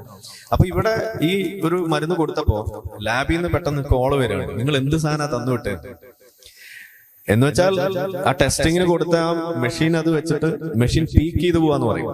ഇപ്പൊ നിങ്ങൾക്ക് അറിയാം, ഇപ്പൊ നമ്മളിവിടെ ഈ മൈക്ക് റൺ ചെയ്യുന്ന സമയത്ത് വലിയ ലൗഡ് വോയിസ് ആണെന്നുണ്ടെങ്കിൽ അവിടെ ഒരു ചുവന്ന ലൈറ്റ് കത്തും. പിന്നെ അവിടുന്ന് അങ്ങോട്ടുള്ളതെല്ലാം ഒറ്റ ലെവലായിട്ടേ കാണിക്കും. ഓക്കെ, അതായത് ഇപ്പൊ 10 വരെയാണ് ഇതിന്റെ ലെവൽ നമ്മൾ മെഷർ ചെയ്യുന്നുണ്ടെങ്കിൽ ഞാൻ ഇതിനകത്തൊരു 12 ലെവലിൽ ഒച്ച വെച്ചാൽ അത് ചുമപ്പ് കത്തി. പിന്നെ ഞാൻ 20 ലെവലിൽ ഞാൻ പറഞ്ഞാലും അവിടെ തന്നെ നിൽക്കുള്ളൂ, 10-ലേ നിൽക്കുള്ളൂ. അതിന് മുകളിലേക്ക് അത് എത്രയാണെന്ന് കാണിക്കില്ല. എന്ന് പറഞ്ഞ പോലെ ഇതിനകത്ത് ടെസ്റ്റ് ചെയ്യുന്നതിനൊരു ലിമിറ്റ് ഉണ്ട്. അങ്ങനെ ഇവര് മെഷീൻ അടിച്ചു പോയി, അത് ക്ലീൻ ചെയ്ത് രണ്ടാമത് ടെസ്റ്റ് ചെയ്ത് എടുത്തപ്പോ ഈ മെഡിസിനിൽ കണ്ടത് 3 ലക്ഷത്തിന്റെ അടുത്താണ് ഈ മെർക്കുറിയുടെ അളവ് കണ്ടെത്തിയത്. 3 ലക്ഷം parts per million, milligram per kilogram അളവിൽ. അങ്ങനെ നമുക്ക് അതിന്റെ അളവ് നമുക്ക് കിട്ടും. എന്ന് വെച്ചാൽ എത്ര ഹെവിയാണെന്ന് നിങ്ങൾ ആലോചിച്ച് നോക്കി. മെർക്കുറി ചുമ്മാ എടുത്ത് കുടിക്കുന്നതിന് തുല്യമാണ്. ഇത് കഴിച്ച ശരീരത്തിന് ഉണ്ടാകുന്ന പ്രശ്നം എന്തായിരിക്കും ആലോചിച്ച് നോക്കും. എന്നാൽ ഇവര് ഇത് ചെയ്യുന്നതിന്റെ ബേസിസിലാണ്. ആയുർവേദ ടെക്സ്റ്റ് ബുക്കിൽ അങ്ങനെയുണ്ട് എന്നും പറഞ്ഞിട്ടാണ് ഈ ചെയ്യുന്നത്. അതായത് ആയുർവേദ പ്രകാരം നിങ്ങൾക്ക് മെർക്കുറി കഴിക്കാം, നിങ്ങൾക്ക് ആഴ്സനിക് കഴിക്കാം എന്ന് പറഞ്ഞാൽ ആധുനിക ലോകത്തിരുന്നിട്ട് നമുക്കത് അംഗീകരിക്കാൻ കഴിയില്ല. അത് ദോഷമുണ്ടാക്കുന്നു എന്നുള്ളത് നമുക്കത് കാണാൻ കഴിയാണ്, തെളിയിക്കാൻ കഴിയാണ്. അവിടെയാണ് ഈ വ്യത്യാസങ്ങൾ. ഇതൊക്കെ അറിയുന്ന ബോധമുള്ള സർക്കാരുകൾ ഇതിനെ റെഗുലേറ്റ് ചെയ്യും. ആ റെഗുലേഷൻസ് ഇങ്ങനെയാണ്: സൂക്ഷിക്കണം, ബ്ലാക്ക് ബോക്സ് വാർണിംഗ്, ഇതുപോലുള്ള സാധനങ്ങളൊക്കെ കൊടുത്തിട്ട് അതിനെ കൺട്രോൾ ചെയ്യും. നമ്മുടെ നാട്ടിൽ കുറച്ച് കഴിയും വരും എന്തായാലും. ഞാൻ നേരത്തെ പറഞ്ഞപ്പോൾ പറയാത്തൊരു കാര്യം കൂടി പറഞ്ഞാണ് തുടങ്ങുന്നത്. ഞാൻ കേരള യുവജന സംഘത്തിന്റെ മലപ്പുറം ജില്ലാ സെക്രട്ടറി കൂടിയാണ്. അത് ഞാൻ നേരത്തെ പറയാതിരുന്നില്ല. നമുക്ക് ഫലസ്തീൻ ജനതയ്ക്ക് ഒരു സ്വതന്ത്ര ഭൂമി വേണോ വേണ്ടോ? വേണമെങ്കിൽ അതിനെന്താണ് മാർഗം? ഒന്ന്. മറ്റൊന്ന്, കമ്മ്യൂണിസം വ്യതിചലിക്കുന്നു എന്നൊരു ഭാഗത്ത് കരച്ചിൽ. ഒരിക്കലും മാറ്റം വരാത്ത മതമാണ് കമ്മ്യൂണിസം എന്ന് ഒരു ഭാഗത്ത് പറഞ്ഞു. ഇത് രണ്ടും കൂടെ എങ്ങനെയാണ് ഒത്തുപോവുക? ഈ 2 ചോദ്യമാണ് ഇതിലുള്ളത്. ഓക്കെ, ഈ കമ്മ്യൂണിസത്തിന്റെ കാര്യം ആദ്യം പറയാം. കമ്മ്യൂണിസ്റ്റ് ആശയം കൊണ്ട് നടക്കുന്ന ആളുകൾ വ്യതിചലിക്കുന്നുവെന്നും അത് മാറ്റം ഉൾക്കൊള്ളുന്നുവെന്നും ഉൾക്കൊള്ളും എന്ന് പറയുന്നത് അത് കമ്മ്യൂണിസ്റ്റുകാരല്ല, പുറത്തുള്ള ആളുകളാണ് പറയുന്നത്. ഇപ്പോ ചൈനയെ കാണിച്ചിട്ട് നമ്മൾ പറയും, ചൈന കണ്ടില്ലേ പഴയ കമ്മ്യൂണിസ്റ്റുകാരായിരുന്നു, ഇന്നിപ്പോ അവര് മുതലാളിത്ത സ്വഭാവമാണ് അവർ കാണിക്കുന്നത് എന്ന് പറയുമ്പോ ചൈനക്കാർ സമ്മതിക്കുന്നില്ല. ചൈനക്കാർ ഇപ്പോഴും പറയുന്നത് ഞങ്ങൾ കമ്മ്യൂണിസ്റ്റുകാരാണെന്നാണ്. ഓക്കെ, ചൈനക്കാർ സമ്മതിച്ചോട്ടെ, നമ്മളെ കൈയടിക്കും. ഇപ്പോ പിണറായി വിജയനോ അല്ലെങ്കിൽ നമ്മളെ കേരളത്തിലെ കമ്മ്യൂണിസ്റ്റുകാരോ ഈ മാറ്റം, ഈ മുതലാളിത്ത അനുകൂലമായ, സംരംഭകത്വ അനുകൂലം ആയിട്ടുള്ള ഒരു സാഹചര്യം സൃഷ്ടിക്കുന്നതിന് ഞങ്ങൾ ഇനി തയ്യാറാണ്, മുതലാളികളെ ഞങ്ങൾ ഇനി വെൽക്കം ചെയ്യും, കൂടുതൽ മുതലാളിമാരുണ്ടാകട്ടെ എന്ന് പറയുന്ന ഒരു സംരംഭക അനുകൂലമായിട്ട് അല്ലെങ്കിൽ ഗ്ലോബലൈസേഷൻ അനുകൂലമായിട്ടുള്ള, ക്യാപിറ്റലിസത്തിന് അനുകൂലമായിട്ടുള്ള ഒരു നിലപാട് ഇനി ഞങ്ങൾ കൈക്കൊള്ളുമെന്ന് അവര് സ്വയം പറയണം. അതവർ പറയുന്നില്ല.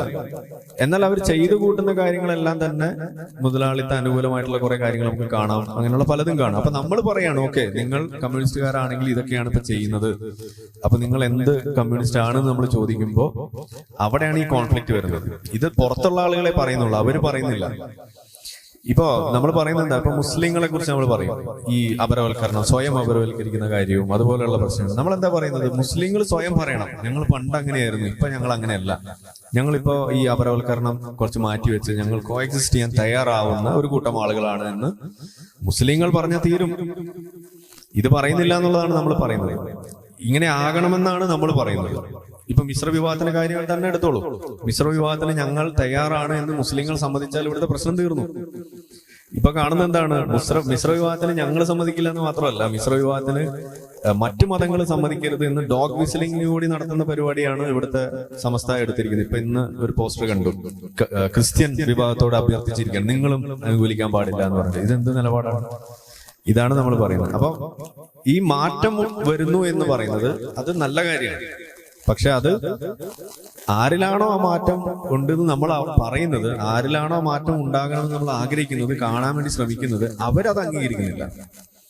അത് ഉണ്ടെന്ന് നമ്മൾ പറഞ്ഞാൽ അതെന്തോ മോശം കാര്യമായിട്ട് അവർ മനസ്സിലാക്കിയിട്ട് ഞങ്ങൾ ആ ടൈപ്പ് അല്ല എന്ന് പറഞ്ഞ് മാറി നിൽക്കുന്നതാണ് കാണുന്നത്. അതാണ് നമുക്കിവിടെ ഇത് എപ്പോഴും ചൂണ്ടിക്കാണിക്കേണ്ടി വരുന്നത്. ഈ നല്ല മാറ്റത്തെ ഉൾക്കൊണ്ട് പഴയ കമ്മ്യൂണിസ്റ്റുകാരാണത്, ഇന്നത്തെ കമ്മ്യൂണിസം ഇതിനെ അനുകൂലിക്കുന്നതാണെന്ന് പറഞ്ഞാൽ തീർന്നു, പ്രശ്നം തീർന്നു എന്നുള്ളതാണ്. ഇനി അത് ക്ലിയർ ആണെന്ന് വിചാരിക്കുന്നു. രണ്ടാമത്തത് ഈ പാലസ്തീനിയൻ വിഷയം. ഒരു സംശയമില്ല, 2 സ്റ്റേറ്റ് സൊല്യൂഷൻ ആണ് അതിന്റെ വഴി എന്ന് പറയുന്നത്.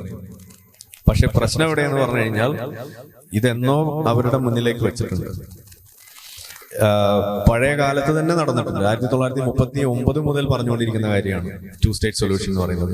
അന്ന് ചെറിയൊരു സ്ഥലം ഇസ്രായേലികൾക്കും ഭൂരിപക്ഷ സ്ഥലം പാലസ്തീനിയൻ ജനതയ്ക്കും വിട്ടുകൊടുത്തുകൊണ്ട് അവിടെ ഒരു വിഭജനം നടത്തി തന്നെയാണ് അത് മുന്നോട്ട് പോയത്. പക്ഷെ അന്ന് അവർ ഉടനെ യുദ്ധത്തിന് ഇറങ്ങുക ചെയ്തത്. എന്താ കാരണം? അവർ പറഞ്ഞത് 2 സ്റ്റേറ്റ് സൊല്യൂഷൻ അംഗീകരിക്കില്ല എന്നല്ല അവർ പറഞ്ഞത്. അവർ പറഞ്ഞത് ജൂതന്മാർ ഇവിടെ പാടില്ല, ജൂതരാഷ്ട്രമേ പാടില്ല, ജൂതന്മാരെ ഉണ്ടാകാൻ പാടില്ല എന്നാണ്. കാരണം ഇത് മതപ്രേരിതമാണ്. അവിടെയാണ് നമ്മൾ പറയുന്നത് ഈ ഇസ്രായേൽ പാലസ്തീൻ വിഷയം മാറണമെന്നുണ്ടെങ്കിൽ ഇസ്ലാം മതത്തിനകത്തുള്ള ജൂതവിരുദ്ധത അത് തിരിച്ചറിഞ്ഞ് അത് ലഘൂകരിക്കാൻ അവർ തയ്യാറാവണം. അല്ലാതെ ഈ പ്രശ്നത്തിൽ 2 സ്റ്റേറ്റ് സൊല്യൂഷൻ ഇല്ലാത്തതിന്റെ പ്രശ്നമൊന്നും അല്ല ഇവിടെ. ആ സൊല്യൂഷനൊക്കെ എന്നോ മുന്നോട്ട് വെച്ചിട്ടുണ്ട്. അത് അഡ്രസ് ചെയ്യണമെന്നുണ്ടെങ്കിൽ ഇന്നും ഇസ്ലാം മതത്തിനുള്ള ആളുകൾക്ക് അത് മനസ്സിലായിട്ടില്ല. ജൂതന്മാർ ശത്രുക്കളാണ് എന്ന് അടിയുറച്ച് വിശ്വസിക്കുന്ന ആളുകൾ. നമ്മൾ തമാശക്കെങ്കിലും ഇവിടെ പറയാറുണ്ട് ജ്യൂസ് കുടിക്കരുത് എന്നുള്ള ഒരു കാര്യത്തെ കുറിച്ച്. എന്തുകൊണ്ടാണ് അങ്ങനെ പറയുന്നത്? നമ്മളുടെ കാസിമി ജൂതവിരുദ്ധതയല്ല അവിടെ പറഞ്ഞു വെച്ചത്, അത് പറയാൻ വേണ്ടി അല്ല അത് പറഞ്ഞത്. പുള്ളി ജ്യൂസ് കുടിക്കരുത് എന്നുള്ള, നിങ്ങൾ പഴമായിട്ട് തിന്നണം, പഴം ജ്യൂസ് കുടിച്ച് കഴിക്കരുത് എന്ന് പറയാൻ വേണ്ടിയിട്ട് ഒരു പറഞ്ഞു വന്നപ്പോ പെട്ടെന്ന് അത് കേട്ടപ്പോ പുള്ളിക്ക് തന്നെ തോന്നിയിട്ട് അവിടെ ആ വാക്ക് അതിലേക്ക് ഉപയോഗിക്കുകയാണ് ചെയ്തത്. എന്തുകൊണ്ടാണ് അങ്ങനെ ഉപയോഗിക്കുന്നത് നിങ്ങൾ ആലോചിച്ചിട്ടുണ്ടോ? അല്ല എന്താ പറയണ്ടോ? ഒരു ചോദ്യം കൂടി കഴിഞ്ഞാൽ നമുക്ക് നിർത്താൻ നോക്കാം പരിപാടി. അതിനു മുമ്പ് ഞാനൊരു ചോദ്യം, ഈ കാസിമിന്റെ കാര്യമായിട്ട് ബന്ധിപ്പിച്ച് തന്നെ, കാസിമി അടുത്ത കാലത്ത് ഇല്ല ഇതൊന്നും കഴിഞ്ഞു. അപ്പൊ ഇതില് പുള്ളി എന്തുകൊണ്ടാന്ന് പറയണെന്ന് വെച്ചാല്, ആ പഴം നിങ്ങൾ ജ്യൂസ് അടിക്കുന്ന സമയത്ത് പഴമായിട്ട് കഴിക്കാനല്ലേ നമ്മൾ ഉസ്താദ് പറഞ്ഞത്, ജ്യൂസ് അടിച്ച് കഴിക്കാനല്ലല്ലോ പറഞ്ഞത് എന്ന് പറയുമ്പോ അതിനൊരു സ്ട്രെങ്ത് ഉണ്ടാവില്ല. ഡോക്ടർമാർ എന്തെല്ലാം കാര്യങ്ങൾ ഉപദേശിക്കുന്നു, ഇതെല്ലാം ഡോക്ടർമാരും പറയാറില്ലേ. പക്ഷെ ഒരു ഉസ്താദ് അത് ജൂതവിരുദ്ധതയുമായിട്ട് കണക്ട് ചെയ്തിട്ട് പറയുമ്പോൾ അതിനൊരു സെപ്പറേറ്റ് ഇഫക്റ്റ് ആണ്. ഓ ഇത് അതാണ് സാധനം. കാരണം അത്ര സ്ട്രോങ് ആണ് ഈ ജൂതവിരുദ്ധത. ഞാനൊന്നും ജന്മത്തിൽ ഒരു ജൂതനെ കണ്ടിട്ടില്ല, പക്ഷെ ഈ ജൂതവിരുദ്ധതയായിട്ട് നടന്നിരുന്ന ആളായിരുന്നു. നമ്മളും അങ്ങനെ തന്നെയാണ് ചിന്തിച്ചുകൊണ്ട് നടന്നിരുന്നത്. അപ്പൊ ഓരോ വിശ്വാസിയുടെ, നമ്മൾ വെള്ളിയാഴ്ച പ്രാർത്ഥനയെ കുറിച്ച് ഇവിടെ നേരത്തെ പറഞ്ഞു, അതായത് ഈ പറയുന്ന ബഹുദൈവ ആരാധകരെ നിന്ദ്യരാക്കണമേ എന്നാണ് ഓരോ വെള്ളിയാഴ്ചയും പ്രാർത്ഥിക്കുന്നത്. അതിൽ ആരാണ് ഈ ബഹുദൈവ ആരാധകര്? അതിൽ നമ്മളെ ഹിന്ദുക്കൾ പെടും, ക്രിസ്ത്യാനികൾ പെടും, അതുപോലെ ജൂതന്മാർ പെടും, എല്ലാവരും പെടും. ഇത് ഓരോ വെള്ളിയാഴ്ച മുസ്ലിം പ്രാർത്ഥിക്കുന്നതാണ്. അപ്പൊ 2 സ്റ്റേറ്റ് സൊല്യൂഷൻ പെർഫെക്റ്റ് സൊല്യൂഷൻ ആണ്. പക്ഷെ അത് നടക്കണമെങ്കിൽ ഇസ്ലാമിനകത്തുള്ള മതപ്രേരിതമായ ജൂതവിരുദ്ധതയ്ക്ക് അറുതി വരണം. എന്നാൽ മാത്രമാണ് അത് നടക്കുള്ളൂ. ഖാസിമിയായിട്ട് ബന്ധിപ്പിച്ച് രണ്ട് കാര്യം. ഒന്ന്, ആദ്യം അദ്ദേഹം പറഞ്ഞത് മലബാറിലെ പ്രധാനപ്പെട്ട തറവാടുകളിൽ മുസ്ലിങ്ങൾ പലരും യുക്തിവാദികളാണ്, പുറത്ത് പറയുന്നില്ല എന്നേ ഉള്ളൂ. ഇപ്പൊ അദ്ദേഹം പറഞ്ഞത് 2035 എന്നൊരു വർഷം ഉണ്ടെങ്കിൽ മലബാറിലെ 35% മുസ്ലിം സ്ത്രീകളും യുക്തിവാദികളാകും എന്നാണ്. അങ്ങനെയുള്ള വളരെ രസകരമായ ചില കാര്യങ്ങളും കൂടി കാസിമി പറയേണ്ടത്. അതിനോട് താങ്കളുടെ അഭിപ്രായം? അത് ഇപ്പൊ കഴിഞ്ഞ ദിവസം ഒരാൾ ചോദിച്ചത്, അപ്പൊ ഞാൻ ആളോട് പറഞ്ഞത് ഇതാണ്. നമ്മൾ തുടക്കത്തിൽ പറഞ്ഞുകൊണ്ടാണ് എന്തിനത് എല്ലാ വീട്ടിലും നമ്മൾ എക്സ് മുസ്ലിങ്ങൾ എമുക്കൾ എന്നാണ് വിളിക്കുക, അറിയായിരിക്കും അല്ലെ? എല്ലാ വീട്ടിലും ഒരു എമുക്കുട്ടി ഉണ്ട് എന്നാണ് ഞങ്ങൾ ഇത്രയും നാൾ പറഞ്ഞുകൊണ്ടാണ് തരുന്നത്. ഇപ്പൊ ഞങ്ങൾ പറയുന്നത് ഒരു എമുക്കുട്ടിയല്ല, 2 എമുക്കുട്ടികൾ വീതുണ്ടെന്നാണ്.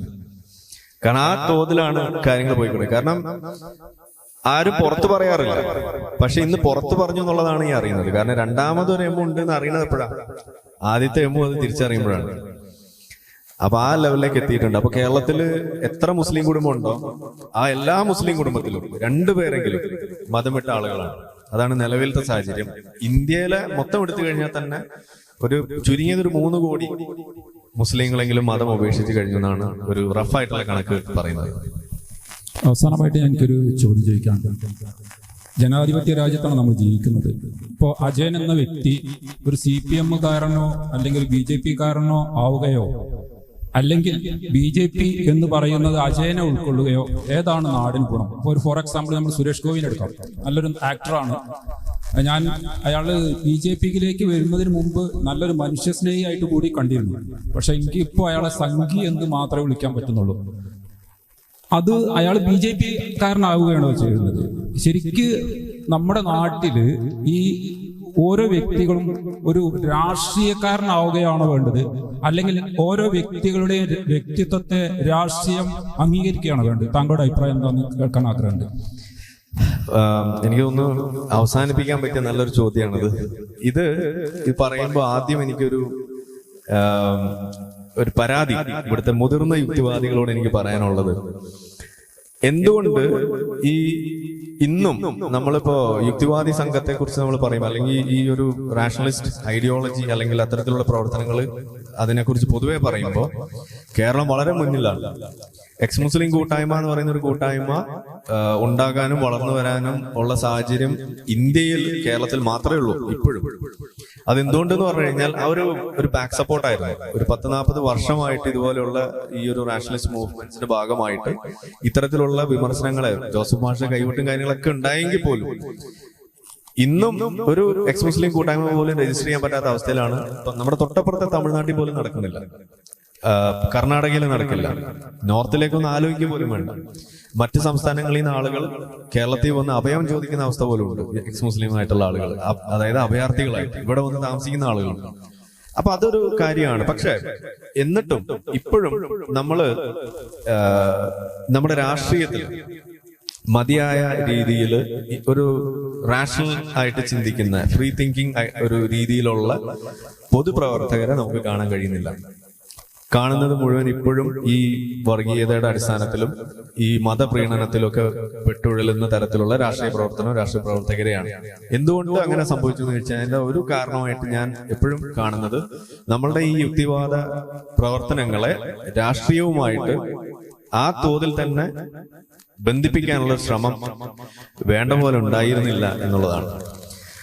അതിന്റെ ഒരു വഴി ഇനിയെങ്കിലും എന്താണെന്ന് ചോദിച്ചു കഴിഞ്ഞാൽ, യുക്തിവാദികളായിട്ടുള്ള ആളുകൾ, അതായത് ഇത് എങ്ങനെയാണ് മതാതീതമായിട്ട് ചിന്തിക്കേണ്ടത്, എങ്ങനെയാണ് റാഷണൽ ആയിട്ട് ചിന്തിക്കേണ്ടത്, ഫ്രീ തിങ്കിങ് എന്താണ്, ഏത് രീതിയിലാണ് എന്ന് അറിയുന്ന നമ്മളായിട്ടുള്ള ആളുകൾ ഏത് രാഷ്ട്രീയ പാർട്ടിയിലായാലും ചെന്ന് കയറിക്കൊണ്ട് അവിടെ പ്രവർത്തിക്കണമെന്നുള്ളതാണ് ഒന്നാമത്തെ കാര്യം. അത് അങ്ങനെ ചെയ്യാനുള്ള ഒരു സാഹചര്യം നിലവിൽ ഇന്ത്യയിലുണ്ട്. അത് ഉപയോഗിക്കുക. നിങ്ങൾക്ക് ഇഷ്ടം കമ്മ്യൂണിസ്റ്റ് പാർട്ടിയാണോ, അതിൽ ചേരുക. എന്നിട്ട് നിങ്ങൾ അവിടെ ആ റാഷണൽ ആ ഒരു രീതിയിൽ തന്നെ നിലനിന്നുകൊണ്ട് ആ രാഷ്ട്രീയ പാർട്ടിയിൽ പ്രവർത്തിക്കുക. മുസ്ലിം ലീഗ് ആണോ, അതിൽ പ്രവർത്തിക്കുക.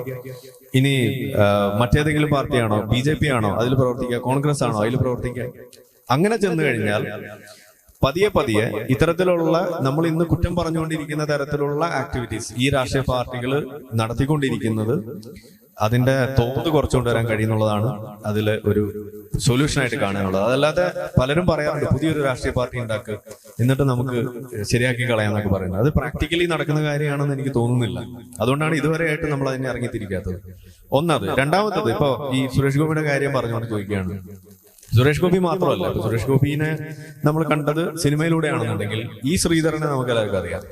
വളരെ മികച്ച രീതിയിൽ കൊങ്കൺ റെയിൽവേ ഉണ്ടാക്കി, അതിനെക്കുറിച്ചുള്ള കാര്യങ്ങൾ, DMRCയുടെ കാര്യങ്ങൾ, കൊച്ചി മെട്രോയുടെ കാര്യങ്ങൾ, എത്ര എഫിഷ്യന്റ് ആയിട്ടുള്ള ഒരാളാണെന്ന് എല്ലാം നമ്മൾ കൈകൊട്ടി നടന്നിരുന്ന, പൊക്കിക്കൊണ്ട് നടന്നിരുന്ന ആൾ ഒരു ദിവസം വന്നിട്ട് പറയുന്നു, പ്രഖ്യാപിക്കുന്നു BJPയുടെ ടിക്കറ്റിൽ മത്സരിക്കുന്നു എന്ന് പറഞ്ഞോടുകൂടി നമ്മളെ മനസ്സിലെ പിക്ചർ എന്താ?